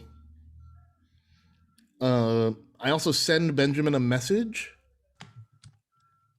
on his personal non-part of the network device Mm-hmm.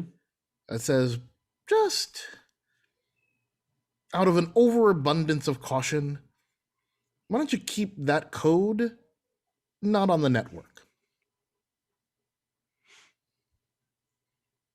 Oh, yeah, Yeah, for sure. I get thank it. you. We don't want any lasting trouble. That would be good.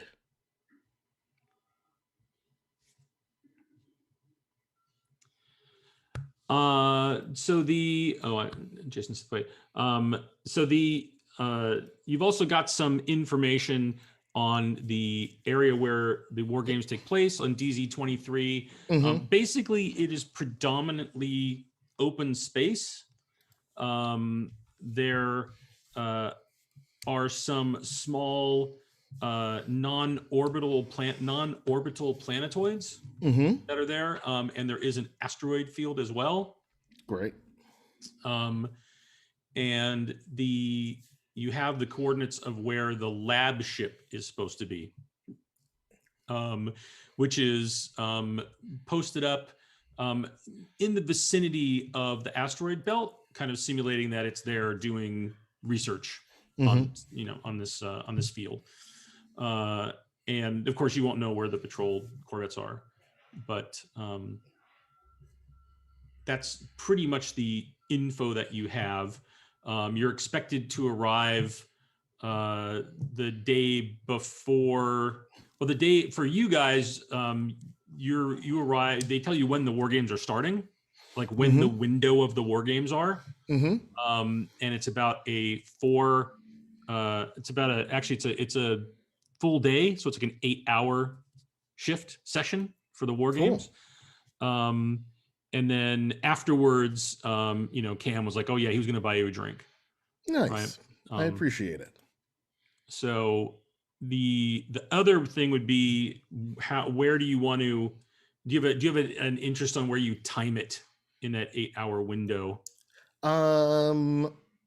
As close to the end as possible. Great. Yeah. My thinking is, let the adrenaline sort of wear off. Let them worrying. As once they think the end, they should relax a little. Right. That's smart thinking. Right, Miles. You also know that because of your level in the Navy, that in the rules of the war games, as long as an engagement is begun before the end of the war games, right? It doesn't like end at the end of the 8th hour, right? Like if there's like a big engagement that starts, it goes over until the engagement is completed. Right. Right. Oh yeah. So if you really want it, like you could wait until like the last minute. Yeah. Right. That would be about as close as you could try to time it, and then come in, and then as long as you start before that last tick, it's like then it's all on. Cool. That's the plan.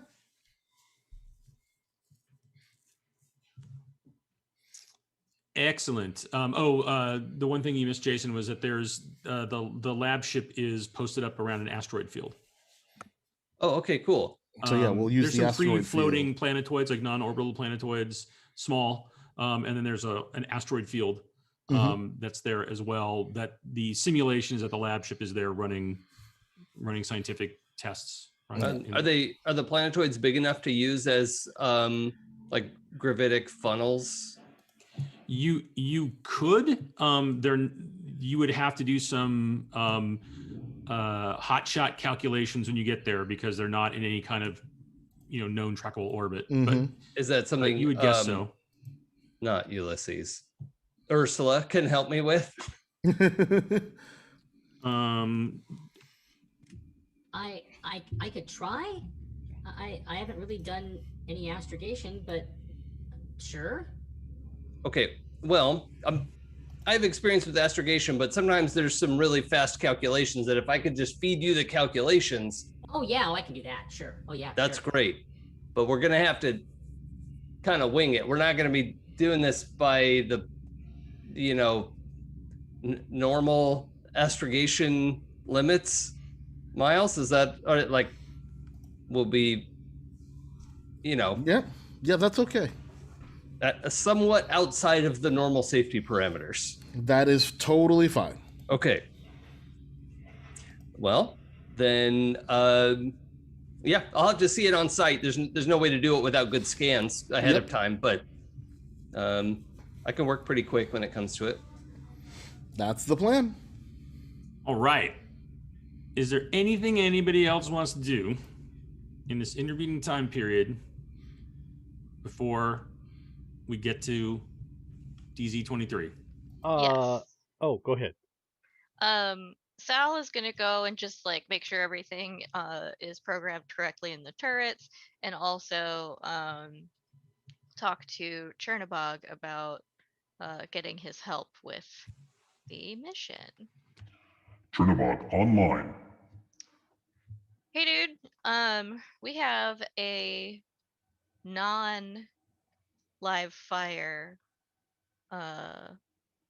simulated combat situation that we're going to be going into. Would you be able to control the top turret? Affirmative.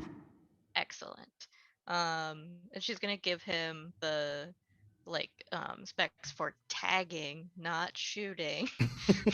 Right. It's definitely The it's basically a power rating on Yeah. lasers, right? Even pulses or anything, where it's just like you're, it's like a flashlight, like, yep, oh look, I hit, right, or whatever it is. But there's not enough energy or power behind it. And you guys have pulse lasers, right? So you're basically firing like a very low yield pulse burst. Yeah. Cool. So you'll control that one. I'll be in this turret, and we're just gonna take out these 2 corvettes real quick, and then we're gonna dock with the lab ship. We're not gonna board. We're not gonna actually engage in real combat. We are just doing a simulation. Acknowledged. Awesome. Hopefully we'll get to do some real combat together soon. That would be agreeable. And Miles, just to clarify, the objective is to take the ship, but we don't actually have to set foot on it? We are not setting foot on it. Okay. Then I We won't are suit not. up. You do not need to suit up. I'm for sure suiting up. Just saying. It's all right. There is I don't no like way. I don't like these other vac suits anyway. There is no way that even simulated combat's happening on Benjamin's watch without an extra layer of air support. Nope. Yep. Quick question. Mhm. Did Blue take Monty? Yes. Okay, great. I was- also asked that. I'm sorry, I didn't hear. Unrelated. No, in chat. That came over in chat. But yes, Miles, when you're setting up in the pilot station, yes, the captain is not aboard the ship. Very good. Monty Yep. is gone. Which with Blue. means Miles is in charge. Yes. That's perfectly fine. I was just I wanted to make sure that he was in a vac suit also if he was here. Yes. But cool. In the lead up time, if I could have a little conference with Xanthus about seeing if we can do any kind of power boost to the comm relay, if we can run extra power to it or something along that line, just to make it easier to kind of jam their stuff out. Yeah. So over your comms comes Yes, Benjamin, I'd be happy to help you with that. Oh, that'd be. I mean, I'm also happy to get my hands dirty and see what I can do to make this work in time. So, you point me in the right direction, and I will go to work. Sure. Let me send some schematics and locations to your tablet, and that should show you where you can actually go to make the adjustments that you'd like. Fantastic. And he does so. Cool. So what is the intent? What are you trying to what is your best case scenario out of that? Just to like, you know how well, I mean, this is an outdated reference, but like how AM radio, if you have an AM station that's broadcasting at like 50,000 watts, you'll get it bleeding over into adjacent stations because it's just so powerful. Like the whole idea is ramp up the power that we can possibly broadcast just to mess them up even more or more thoroughly so they can't filter out our interference or anything. Why don't you go ahead and make a I think which is the right skill for that, because comms is a subspecialty of science. Electronics. Electronics, yeah. Right. So it's electronics, comms. If you have comms, I do. So electronics, comms plus int. Okay. Yeah. 12. Okay, great. We'll give you a plus 1 to your roll when you. Oh, sorry, plus 2 to your roll. 12. Plus 2 to your roll when you're making the jamming. Fantastic. Maneuver. Do I get a chance to meet Xanthus? He sends you everything. Do you request it? Yeah. No, remotely. no. I mean, like, I'm trying not to be that guy that's like, hey, I heard you have a body. Can I see it? Like, that's weird. I don't want to be that dude. Right. And over the course of the week, probably the other person who might notice, it's not a huge ship. No one tends to run into Xanthus, including you, Alex. Yeah, I would have been looking for him too. Sure. Could I ask for him? Oh, sure, of course. Yeah. So at some point when I'm back in the engineering, I don't remember what we called that section where I'm working. Right, but you're back in like the fabrication bay. Yeah. Right, in fabs. And I'm gonna say, like, Xanthus, are you available? Are you busy right now? Sure, I'm available. What can I help you with, Alex? Well, I'm having trouble with this, like getting these fabrics to come together because they're not. I don't know. I can't get the seams to work right, and this isn't my specialty. And I thought maybe like 4 hands are better than 2, almost always. So. Right. Can I help you with that later? Yeah. Yeah. Is everything okay? Yeah, everything's fine. I'm just doing some work on my shell. Is that the right word? My body? I don't really know how to say it right. I guess my body. Sure. Was there something wrong? Like, is there anything I can help you with?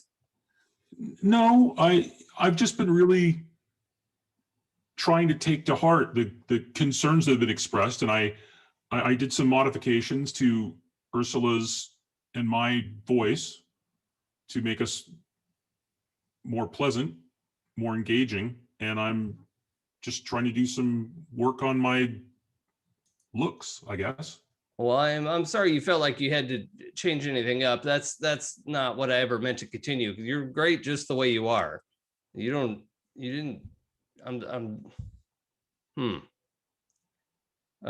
was it specifically you were worried about?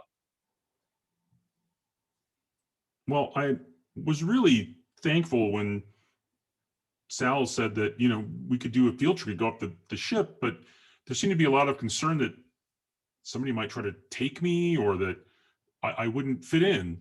So I want to make sure I fit in. Well, it's less about you fitting in. It's just that you're a very sophisticated, incredible being. And there are humans who don't have access to this kind of technology and would frankly be willing to just take you. And that's our concern. Not that you needed to change. The problem is with other humans. Well, right, but I think the operative word in your communication was technology. So, but you'll see. You'll see.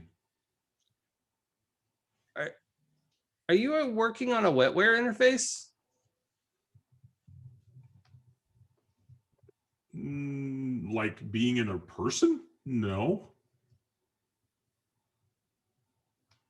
Okay. I mean, you trust me, right, Alex?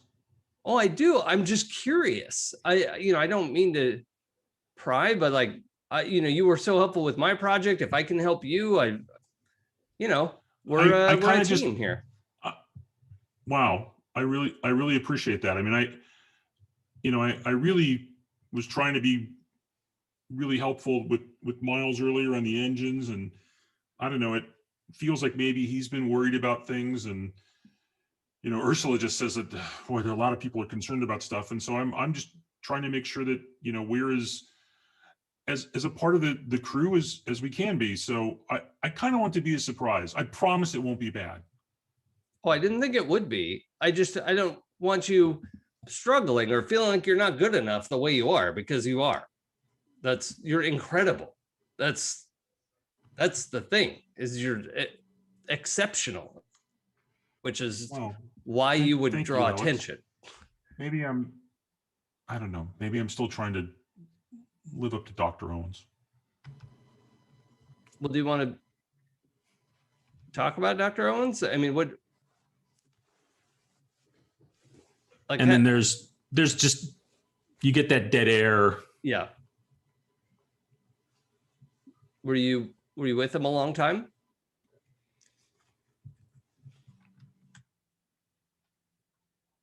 Could we talk about that later? I think you guys have a pretty big mission to get ready for. Okay, I'm here if you want to talk. Thank you.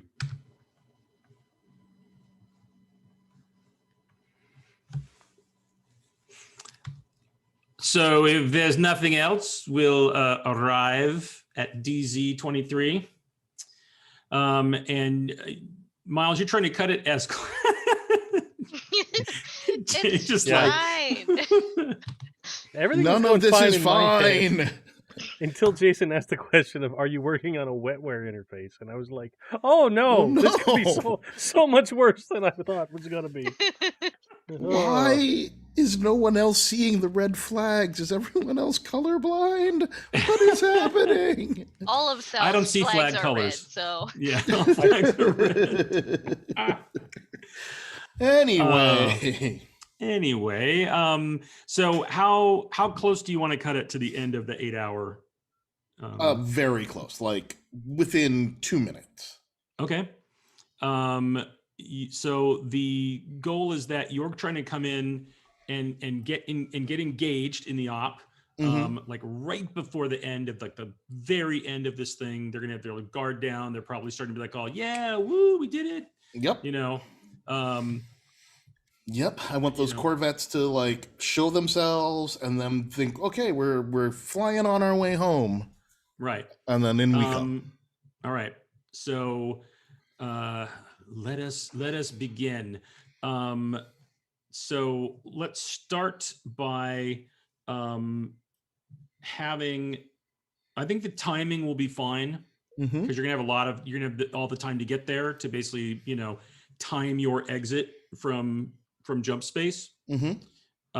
So I think the first thing that comes out is Alice is gonna have to make, if you're gonna try the slingshot, you got to make the astrogation roll like the second you hit space, normal space. So go ahead and make a formidable astrogation roll. So it's a 14 plus to succeed. And you're getting a +2 from Ursula, and it's your astrogation and your int. Oh, and you're muted, by the way. Okay, that's a total of +3. Okay. So here we go. That's a 10. Oh, off by 1. So I think what happens is you come in, You realize Did that you say int or edu? int. Yeah. That's, does EDU help you more? Does it actually give it to you? it would give me to EDU? 11. Ah, okay. But what'd you roll on the dice? I got a 7. Oh, okay. Okay. So I you have- got to a 10, right? Okay. Yeah. Yeah. So, so basically what happens is you come in, you're trying to run the numbers, but it's just like, there's not enough time, right? You didn't know exactly where the planetoids would be, right? You're like, oh, I could totally do this if I had another 30 seconds maybe, or a minute, right? To try to use it. So basically, you're not going to get any benefit from that. But now it's going to be a piloting role. But I didn't flub any. I didn't make it worse. No. Right? You basically Okay. you get in and within like 10 seconds of then you're like, oh, I can't run this. Yeah. Got it. Okay. It's Right. okay. It's okay, Alex. So you're not Good going to job. get the slingshot. Yeah. Why are we so close? We're so close. This was the plan. We're following the plan. So I'm rolling into my piloting. Yeah. Piloting. Spacecraft. Piloting spacecraft plus Dex. Plus Dex, which is not great. So let's try. Hope these very new dice are very good, and that's. I mean, it's an 8 on the dice, Okay. and that's it because my Dex is an 8, so no modifiers, and my Right. pilot is a 0, so no Okay. modifiers. Great. So basically, you come in, you don't get the slingshot for any bonuses in the chain, but you're piloting in. Next in the task chain is Benjamin, because now Miles is basically kind of lining up where coming. I feel like through the asteroid field or coming in close to there, right? And you can see the Corvettes. So you know that you're easily within range. So yeah, as long as we can see both of them, then I'm going. Yeah, you can. Cool. So go ahead and make your electronics comms. And int or It's, edu? With either. Okay. I don't think. Let me see. Let me see. Actually with edu. With edu is fine. Okay. Because what you're trying to do, and you're getting the +2 from your boosted. Cool. As I recall. Yeah. Right. I'm on this. Let's see. Okay. 13. Okay. You feel pretty confident you're going to be jamming any comms between them. Miles, make a tactics roll. Make a tactics roll. Tactics Naval plus tactics. Plus probably EDU, I'm guessing. Plus EDU. Right. Yeah. Yes, I've got a plus in that. Ugh. This is not going great. That is a 4 on the dice. With my EDU brings it to a 5, and my tactics brings it to a 6. Okay. You don't really notice anything specific about the way that they're lined up or not lined up or anything. So it's hard to tell if you caught them as flat-footed as you hoped. Got it. So what you've got them lined up. Do you want to come in on them the way that they're sitting? You could either come in basically behind, because they're both facing the same direction, right? That was the one thing that they were getting okay, let's get ready to get the heck out of here. Yep. Right. So they're lining up. You could either come across the sides or behind, your choice. Behind. I'd like to come in behind. Okay. So Sal, you are up. Yes. Oh no, I have to roll dice again. Everybody's so excited today. Oh boy, dice. Why can I not? Where's my OneNote? What? There we go. So yeah, sorry, just have a look at one thing real fast. Great. Yep, you come in. Miles is pulling you in behind the other ships. Okay. And you you are good to go. Cool. Let's take some shots at these ships with the turret. Chernobog online. Let's do this, buddy. And I think the whole ship hears that. Oh God. Oh God. Don't kill anybody. Please don't kill everybody. Now can I like since we're coming in behind them, can I like Mhm. take so we have some time, I mean to like take a little extra time to aim? Will that Yes, help at all? absolutely. Okay. Yes. Yeah, so you can get up to a +3 Okay. by aiming. Since All you're right. coming in behind them, you'll have just enough time to do that. Then you'll be firing, pretty close, but you're not assuming that they're going to get any shots off on you. Yeah, I mean firing close is Sal's style. All right, what am I rolling? Mhm. So you're going to roll your gunner Uh-huh. skill plus dex. Plus dex. Okay. All right, dice. Let's shoot some stuff. With lasers. No, that fell out of my hand. We're not doing that one. Okay. We got an 8 Okay, on the dice or total? total. Oh, Wait. boy. But I get bonus, right? Yeah, For aiming. yeah. Okay. Yeah. Well, yeah, because you get +3, so an 11, right? 11. Okay, That's much right. better. Yeah. We're Great. getting paid hourly, right? Yeah, we're also getting paid no matter what happens here, so that's also good. Right. So the both of the dual laser turrets fire, the pulse laser turrets fire, and you can see direct hits on one of the Corvette's engines. Right. So and Like the lasers though, not like live fire. yeah. Like you Okay. don't see any explosions happening, right? But you see Right. that's where they hit. Benjamin, I think you would have, I'm just going to say you would have set up ahead of time that like the second you came in, right? Like you basically link in before you scramble them, you link into the simulation software package. Oh, Right. yeah. So that's how it records your hits and things like Mhm. that, because you're Sure. all, so, on the Corvette, cutting to the Corvette, there's guys who are like, oh yeah, I can't believe it. We were one of the decoys, like he's sitting around for 8 hours. This sucked. They're all complaining about, that they know this happens sometimes where they get set up and it's just there to draw attention and, we're not going to get, this isn't going to help us at all. How am I going to go up in rank? And this is what I get stuck with. And then basically like there's a blip of a software package activation. And they're like, what?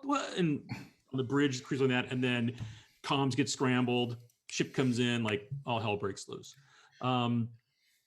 So you're basically doing a flyover on one of the Corvettes, and you can tell on the readout in the software package that its engines are disabled. So now you've got you're kind of like winging out in front of the other Corvette, who's obviously like gearing up and engaging. Mm-hmm. Seems like now's a good time for trying to hack the planet. Give it a shot. Hack that planet. Otherwise I'm gonna shoot it again. Yeah. I mean, or both. Right? Or both. Why not both? Yeah. All right. Let's see. And this one would be computer based, right? Yes, this is computers plus int. There we go. Your EDU won't help you here because this is an unfamiliar system. Yeah, this is Right. do it and live. Do it live, and it is military grade. Sure. So it's going to be a 16. Okay. Would you like the assistance of any of the ship systems?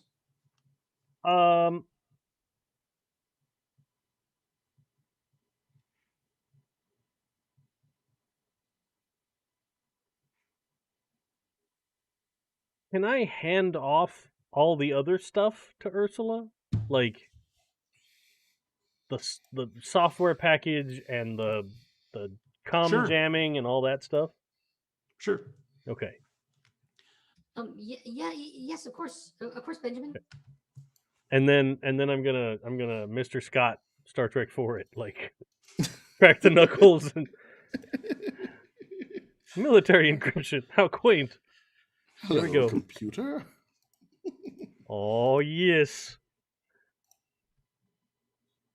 Nice. Did you roll a 12? I did. Oh, Nice. man. And I'm +4. There you go. So- there's your number. So yes, you have hacked the other Corvette. You have hacked the I got real scared for a minute because I was rolling some of those Strategicon dice and I didn't remember if they put the Strategicon stuff on the 1s or the 6s. Yeah, you're able to see when you're hacking it. You've hacked into the oversight, the UGN oversight, and you can pretty much do what you want from a command level. Something fast to be good because you can see that it's swinging around and targeting computers are coming. Can I or just locking on. populate its targeting computer with like 100 ghost ships that have all just jumped in all of a sudden? Absolutely. Yeah. Just like all different profiles, like big capital ship, like just all, little jobs, fighters, Nice. all of it. Just a mess. Yeah, and I think that cutting to the scene there, you're getting like as you're hacking the planet, like the Corvette's swinging around. The captain of the Corvette is saying, "Engage with enemy craft. Targeting computers online. Bring 4 batteries around. Nice try, and I guess you get 1 score, and then we've got you outgunned." And I think like that's an actual. Oh, he can't comm. He's like but he's saying it to the it to the screen. No, I There's think no comms. I think I turned the comm back on just to be like, but you forgot about our friends, and then I turn it off again. Okay. And then it's like pop, pop, pop, pop, pop, pop, everything shows up, and like everybody starts freaking out on the ship, and that buys you guys enough time for another run. Great. Woo. While that is happening, I think Sal is working with Chernobog to target that ship again. Okay. And Miles, do you want to attempt to assist them? If you make a piloting roll, you'll give them a +1. Yeah, I want to pilot the ship so as we're rolling to roll so that the ship is between the lab ship. We're going to try to get the lab ship between us. So if they try to shoot back at us, they're going to hit the lab ship. Right. So hopefully these other new dice will work out well. Oh, this works out a little bit better. So that's piloting Plus dex. plus dexterity. plus dexterity. Yes. It's not much better. Nope, that's not better at all. That is a 7. These dice are also dead to me. All right. So you're not out of position or anything. You just don't get a good lineup. So Didn't get a Okay. good. So All right. All right. So I'm rolling turret plus dexterity again. Yep. Do I get an aiming bonus at all or no? no, not this time because Not this this time. is like a fast action round. Fast And action, okay. I'll roll for Chernobog.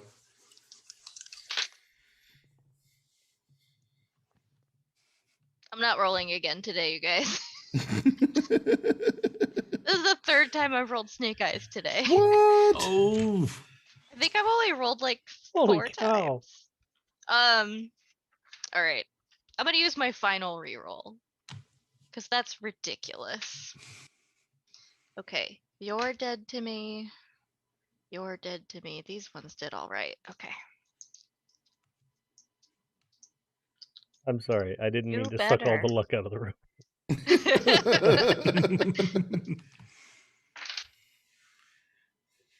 Ah, much better. Thank you, dice. That's a 10. much better. Especially since I have a specific result. If you rolled a 2 written before we ever started this session. Oh, good. Okay. Oh, thank God. Oh, thank God. The fortuitous reroll. So Chernobog hits as well. and you score damage across their control, like some of their control panes, right, which would affect their steering.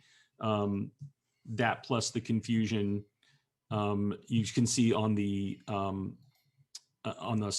simulation package that you've scored enough of a hit against that to render them basically inoperable. Woohoo! Excellent. Now, Miles, you know you need to basically move straight at the lab ship Mhm. for it to be considered a continuance of assault to fit the timeline. Got it. You'll need to make and I'm going to have Alex make an astrogation roll, right? Because there's literally a clock from like engagement point to engagement point to engagement point. So people don't pull the like, well, I tagged that first, and then we went out and had a beer, and then I came back, and hey, it was the same thing. Yeah. Right. So I've got to get the ship now. Yeah. And so Alex can help you with a good astrogation roll. All right. I got an 8. Okay, that succeeds. You get a +1. Right. I have an 8 on the dice, 0 for my piloting plus my int, or is this dexterity again? Dex. Then it's just the 8 on the dice. Okay, and a +1 from Alex for his astrogation. So yes, you actually get to the lab ship. Great. And pull up to it. I'm picturing like Alex is like waiting for the moment, like sends a calculation and then whoop, and like puts like, this is technically possible. To Miles. If you say so. Don't have time to argue this time. Right. And then you hear on the I think you hear across the ship Boarding protocols engaged. Simulation, right? Oh, Chernobog, we're not boarding the ship. Simulation, understood. Thank you. And you can see in the software package, basically, like as you connect, there's it's not happening, but it shows like a deployment of the number of like Marines you'd be able to hold on a ship this size if it was like stacked full in your cargo bay, right? So it'd be like, then we would do this, and this is how many we would deploy, and it's in a ridiculously orderly fashion, like it is like optimized for invasion.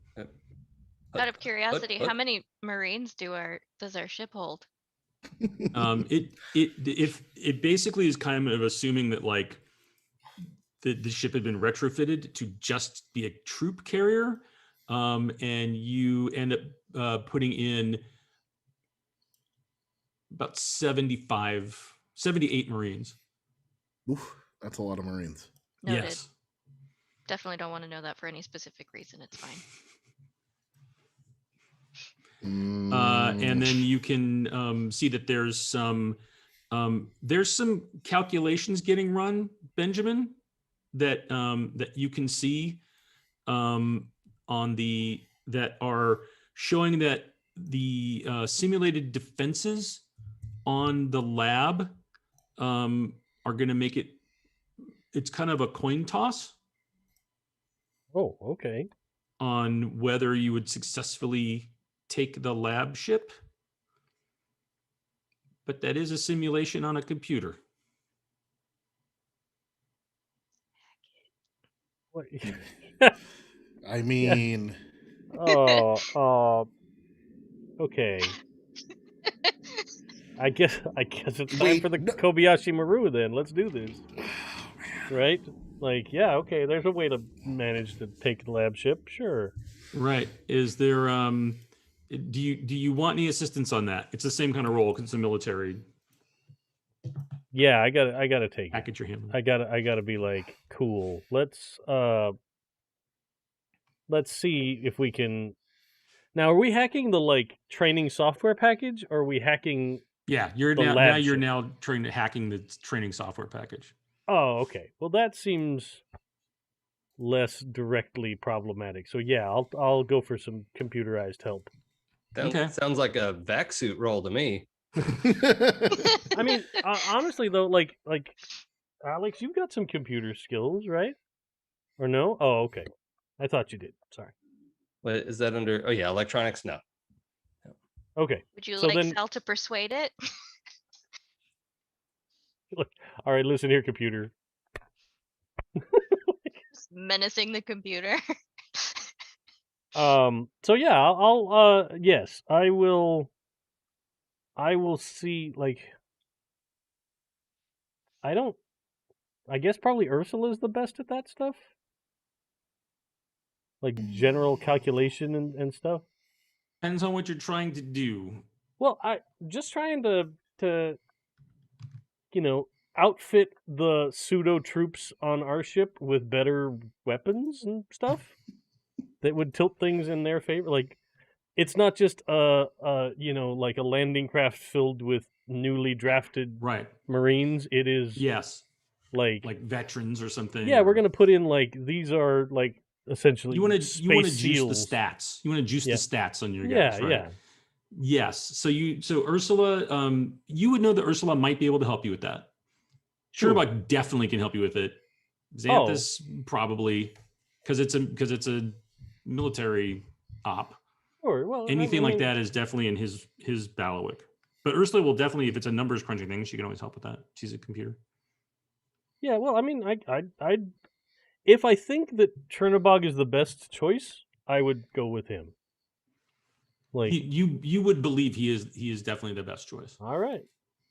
So Chernobog, we need to make a little tweak to the software package just to simulate that the simulated troops on our ship are better than the average ones it started simulating. Simulation understood. Sphinx protocol engaged. Great, because I forgot to get out the list of all those protocols, so thank you. So you can see that he just does it, Oh, right? Like you're all because he figures that's what you wanted. So you can actually see the numbers change to where it goes from like it looked like it was going to be kind of dicey and 50-50, and then there must have been some second tier of weapons that they brought or something because suddenly the numbers like really skew like very heavily Great. in your favor. that's look, you are a champ at what you do, Chernobog. I appreciate it. And completely simulated, you can see that the tipping point was less about the Marines didn't just suddenly get really better, but obviously the simulated Marines took out life support and it's simulated. Oh. It's all simulated, right? But basically just killed everybody on the lab ship. Great. They didn't take it. They're like, oh no, we're just taking the vessel. So in a simulated fashion, they would have completely eliminated any. They just was rolled the just windows life down. forms. Yeah, basically. Yeah, Yeah. essentially. They opened all the doors. Oh, okay. All right, and you have succeeded, and you get over the comms Miles, to you a familiar voice comes over, and it's Cam, Mm-hmm. and he's like, and he says, "Oh, sorry, I gotta find my ship. So many ships." So many ships. So many ships. And where is it? This is Captain Cam calling captain of the Ursula. Aren't we the manifest? What's your right. What's your did you have a secret thing or no? No, we were the You Ursula. changed all your stuff and to the Ursula. Oh, I'm thinking of something the else. Ursula. Sorry. Yeah. Some other game, some other TV series. It says Yeah. Captain Cam from the UGN Undeniable calling Hey. for captain of the trade vessel Ursula, or I'm sorry, ambassadorial vessel Ursula. Hey there, Cam. I guess you were a little bit more deniable than you thought. Well, I don't think that the admiral's ship is deniable, but certainly you guys did a fantastic job on the watchman and the oversight. Thank you very kindly. I have a And good crew. We got a good ship. taking the Solaris was very unexpected.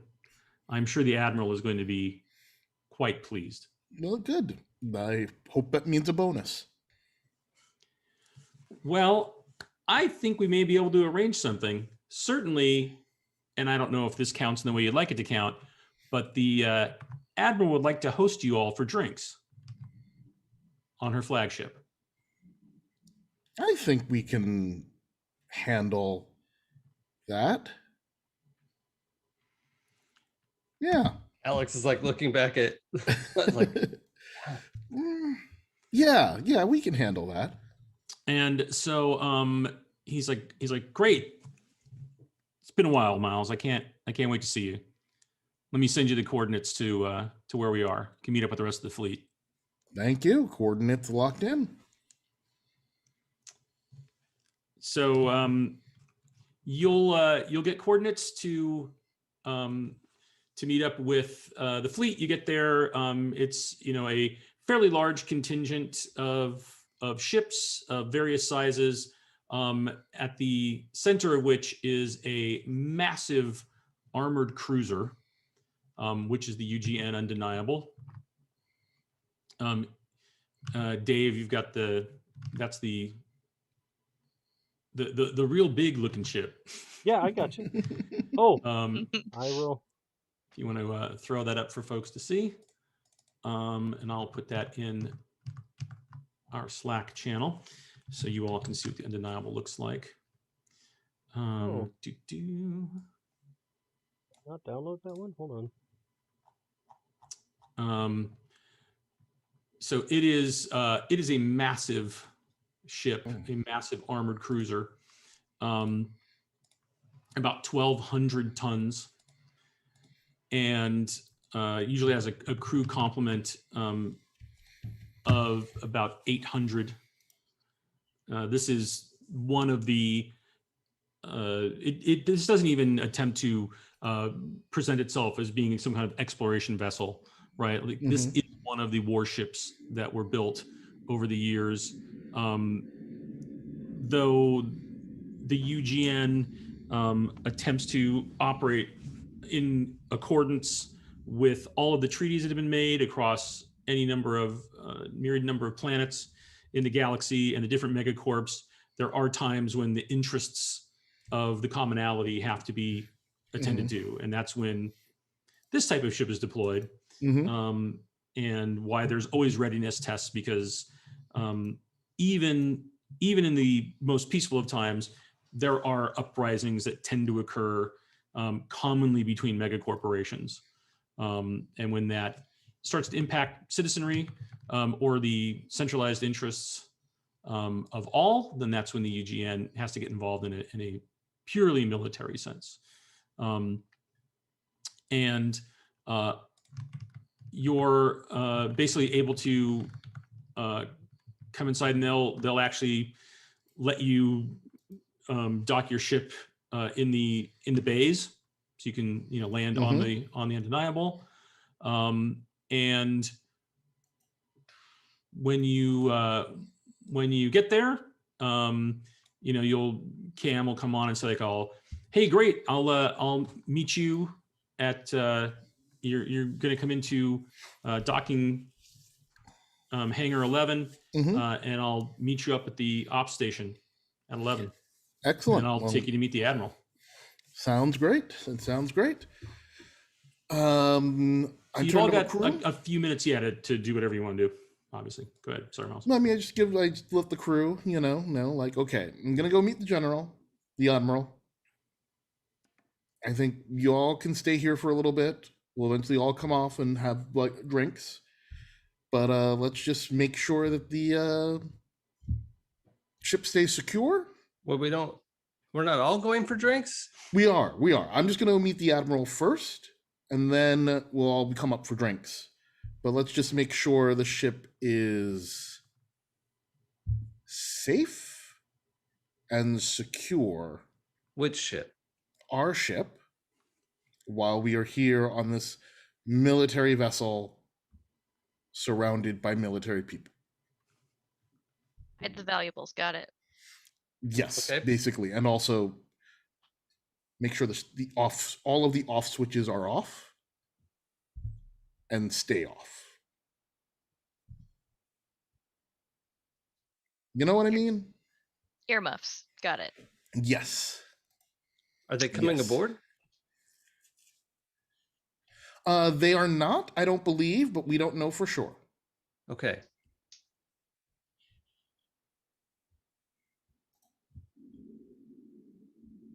Cool. All right. Okay, Are I'll they be going right to be back. weird if I bring weapons? Yes. board? Yes, it would be. Will they check? They may not. So if you want to bring something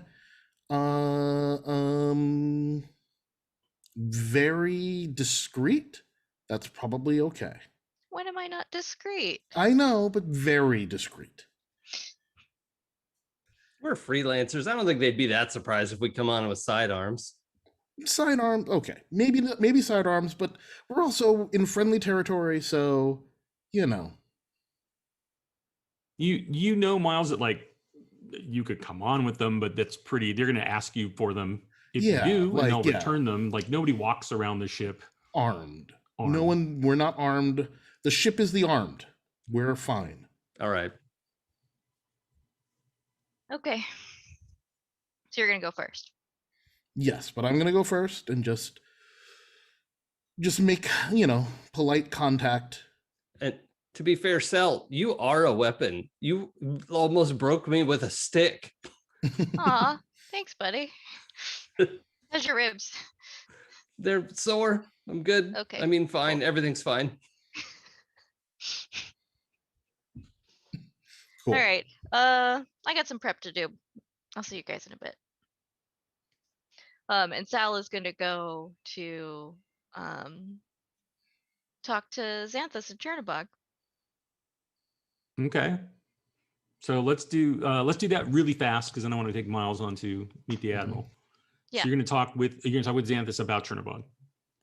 Yeah, I want to talk to both of them. Okay.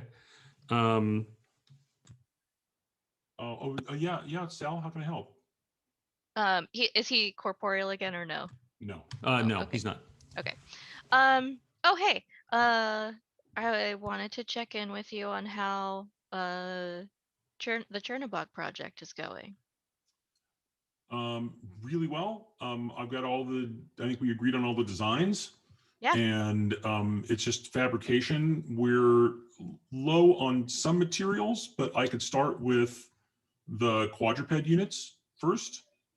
Oh, yeah. And then we'd have to get on board more fabrication materials before I can do the bipedal. Yeah, let's go with the quadrupeds first, and then when we get back to the station, we can pick up some more materials. Where are you?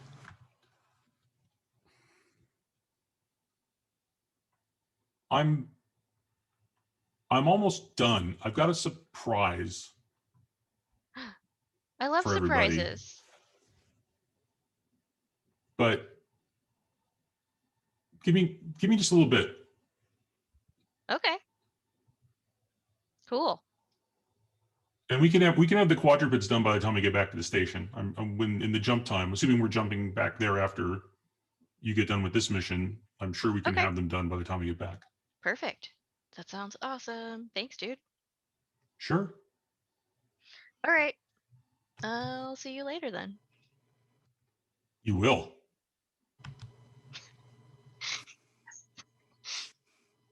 Robots are friend-shaped. Miles. Yes, sir. All right.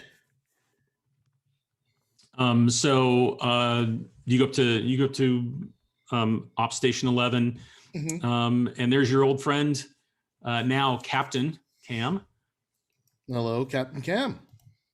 It's like Miles. He comes up and gives you a big, over the shoulder pound and everything. He's like, "God, it's been too long, man. It's been too long. It's been way too long.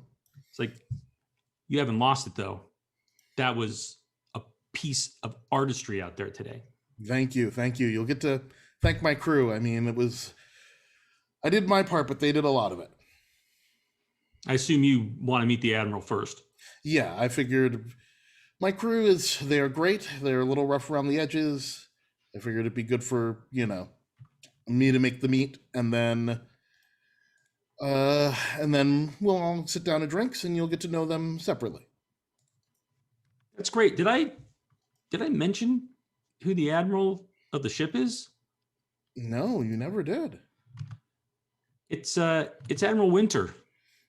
And you know that Oh, boy. Admiral Uma Winter is like a complete hard-ass renegade admiral who like fought her way up in the ranks.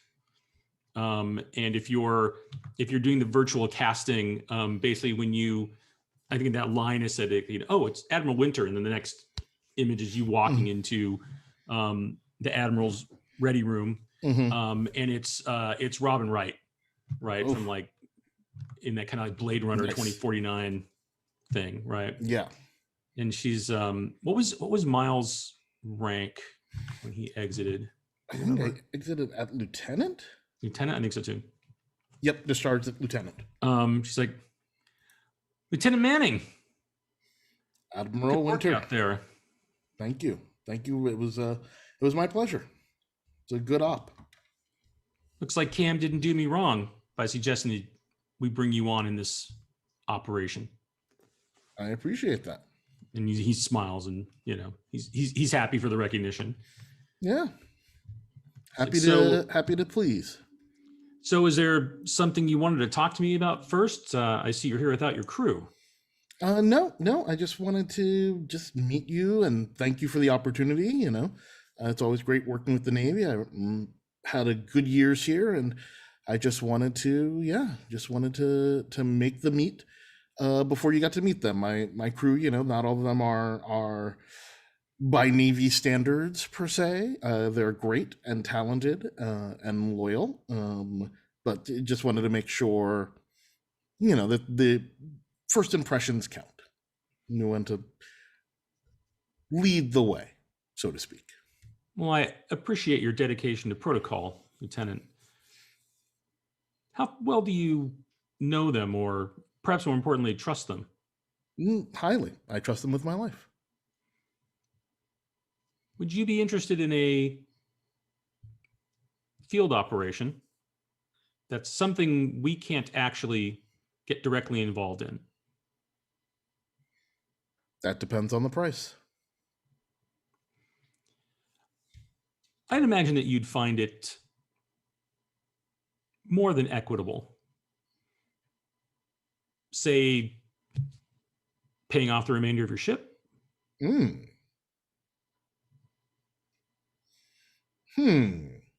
I think that's something that we could consider. Well, is this something that I should present to you first or to your crew? Present to the crew. We all have shares. We would all have an equal say in whether or not we took the gig. Excellent. I'm sure Cam can show you to my galley, where I'll have some refreshments laid out, and we can talk business and make a nice conversation. Sounds good to me. And she immediately takes that pose that lets you know you're dismissed. Oh yeah, no. She doesn't even need to. I Right, yeah. bow and leave. Okay.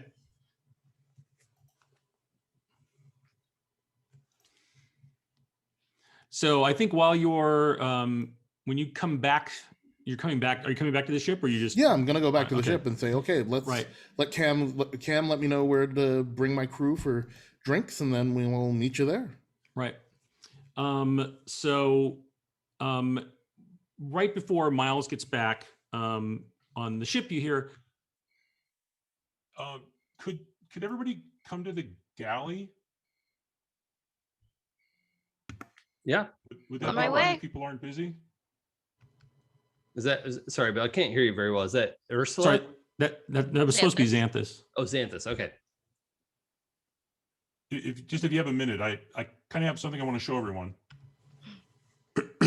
Yeah. Heck yeah. Okay. Like, camera flashes to Ben in his room, just like tearing shit off the walls and like putting it in a shredder and like grabs like thumbsticks out of every USB port on his terminal and is putting them like in his pocket and zipping the pocket shut and like then he's like, all right, I'll be right there. And so I think you all arrive kind of at the same time, just because it's super effective. Except for Miles will be there in just 1 second. And as you come onto the galley, Dave, if you could, you'll see standing there what looks like Xanthus, at least from form and from, but now has a uniform, but also looks different. And so, Dave, if you could put that up in the Zoom chat, and I just put it in our Slack channel.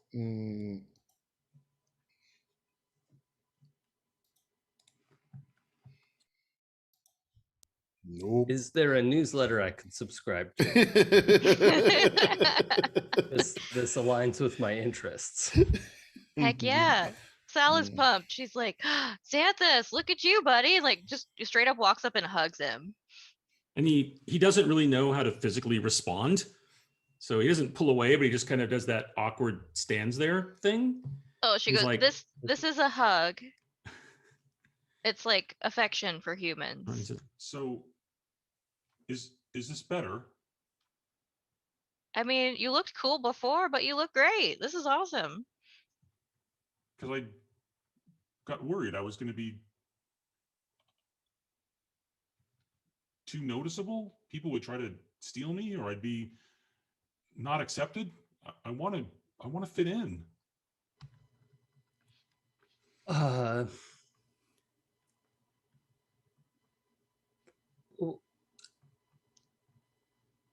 mean, this is certainly at a glance, no one's gonna guess that you're mechanical. Yeah. So I've got to ask, like what did you use as material? Like, this is tremendous. The flesh of Dr. Owens. Listen, Well, I wasn't the medical fishing for bay horror. I has- wasn't. The medical An bay Edgar suit. has facilities that, obviously, if one of you is injured, can put a genetically neutral skin graft over the top of. So I just utilized that to create an external shell that was more appropriate. It's Okay. definitely more stealthy, that's for sure. Yeah. So, Miles, I think you come on the ship, and No. and whatever, you come on the ship. You know where anybody is, but you're on the ship. Mhm. Yeah, I'm looking around. Where is everyone? I have some news. What's going on? Oh, everyone's in the lounge, Miles, with Xanthus. Okay, good. I think, Miles, as you walk in, Sal is going, you know what, Xanthus? If I met you in a bar, I would totally hit on you. I would as well. And Oh, Miles, you're back. and Oh, standing there, boy. Miles, for all immediate visual inspection Mhm. purposes, is Miles, what do you think?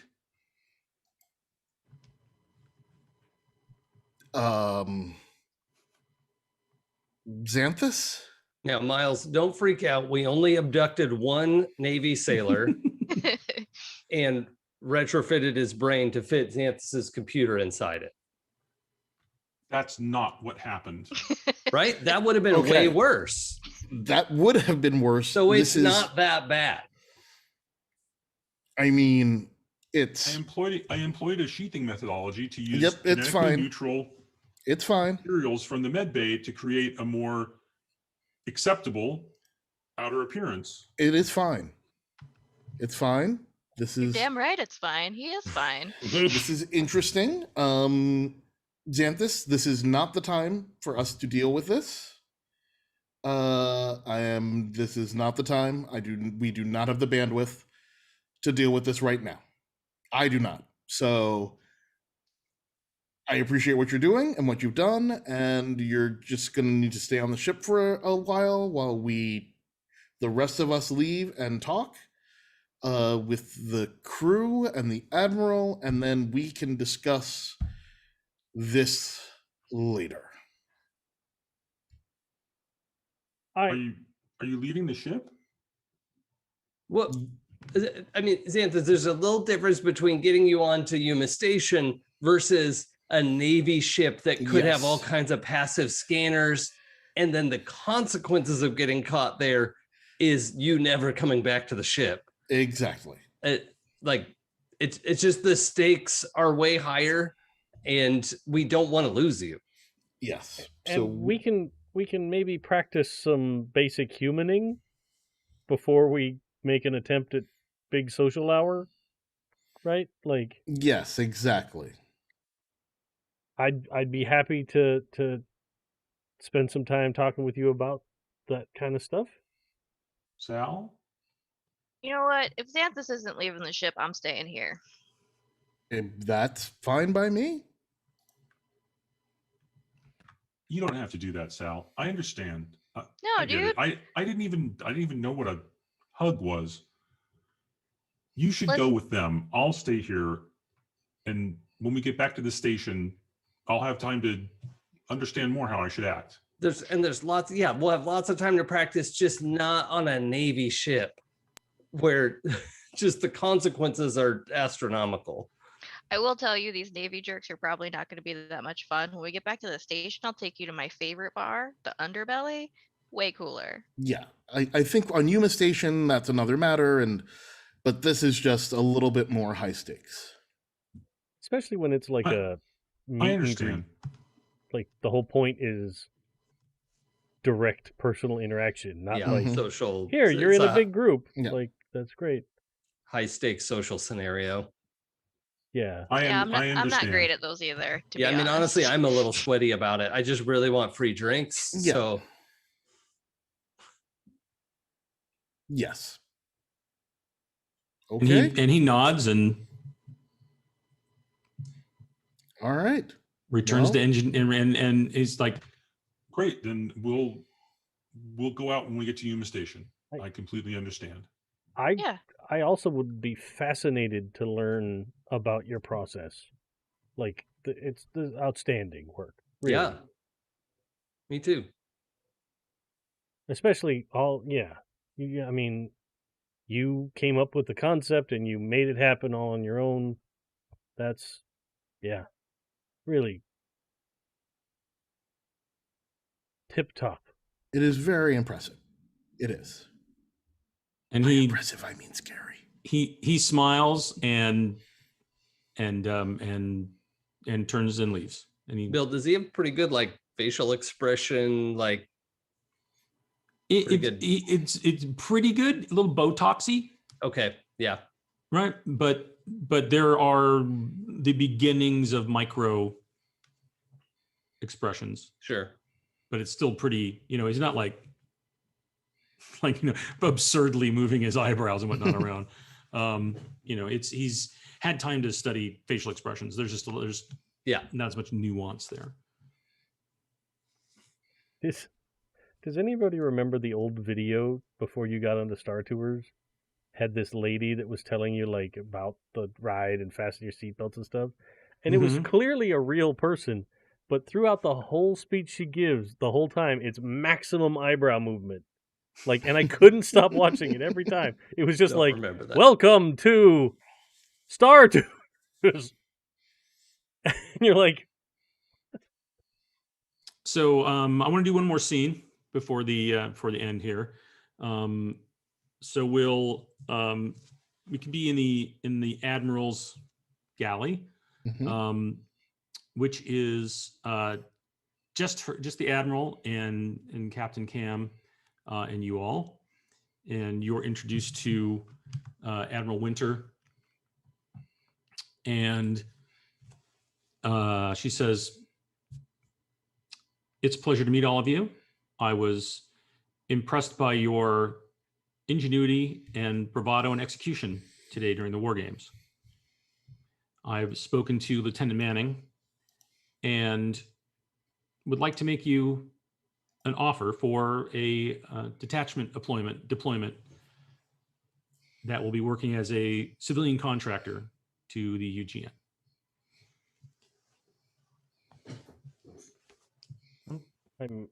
First, I'll tell you what we're willing to pay for this, as I am hopeful that it will, well, sweeten the deal enough to undertake what I'm going to put in front of you. We know how much you have left on your ship, and the UGNS is prepared to pay off the remainder of your mortgage against your ship for the successful return of 3 assets that have left the Navy without leave. And she slides across 3 dossiers. It's like, these are highly trained individuals with unique skills. And we're part of an organization that,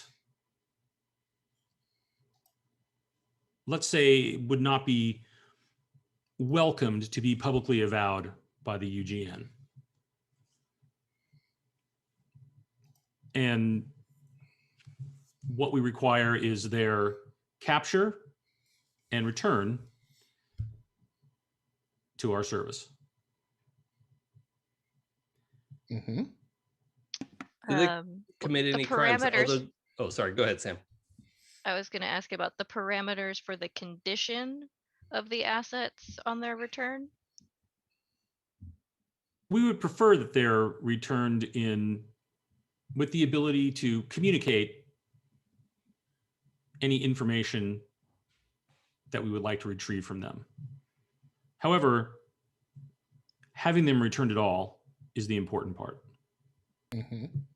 Understood. Okay. And have they committed any crimes other than going AWOL? I just want to know what we're dealing with. Some here. have, some haven't. It's all clearly covered in their dossiers. Well, oh, okay. What's the situation if we're successful on an individual basis? If we get 1 out of 3 or 2 out of 3, or is this an all or nothing kind of a job? Believe that you'll get all of them, or you won't be able to come back to get a partial payment. Oh, As I said, they're highly trained. All right. I like that kind of challenge. is the thinking that they are together? That is unknown, but I would be surprised if they're traveling together. Okay. Bill, are the dossiers like hard copy papers? There are 3 tablets. Okay, I'm just gonna pick one up at random and Sure. kind of swipe through it. You see the image of a male. This presents male. Mhm. With the name of Solomon Parker.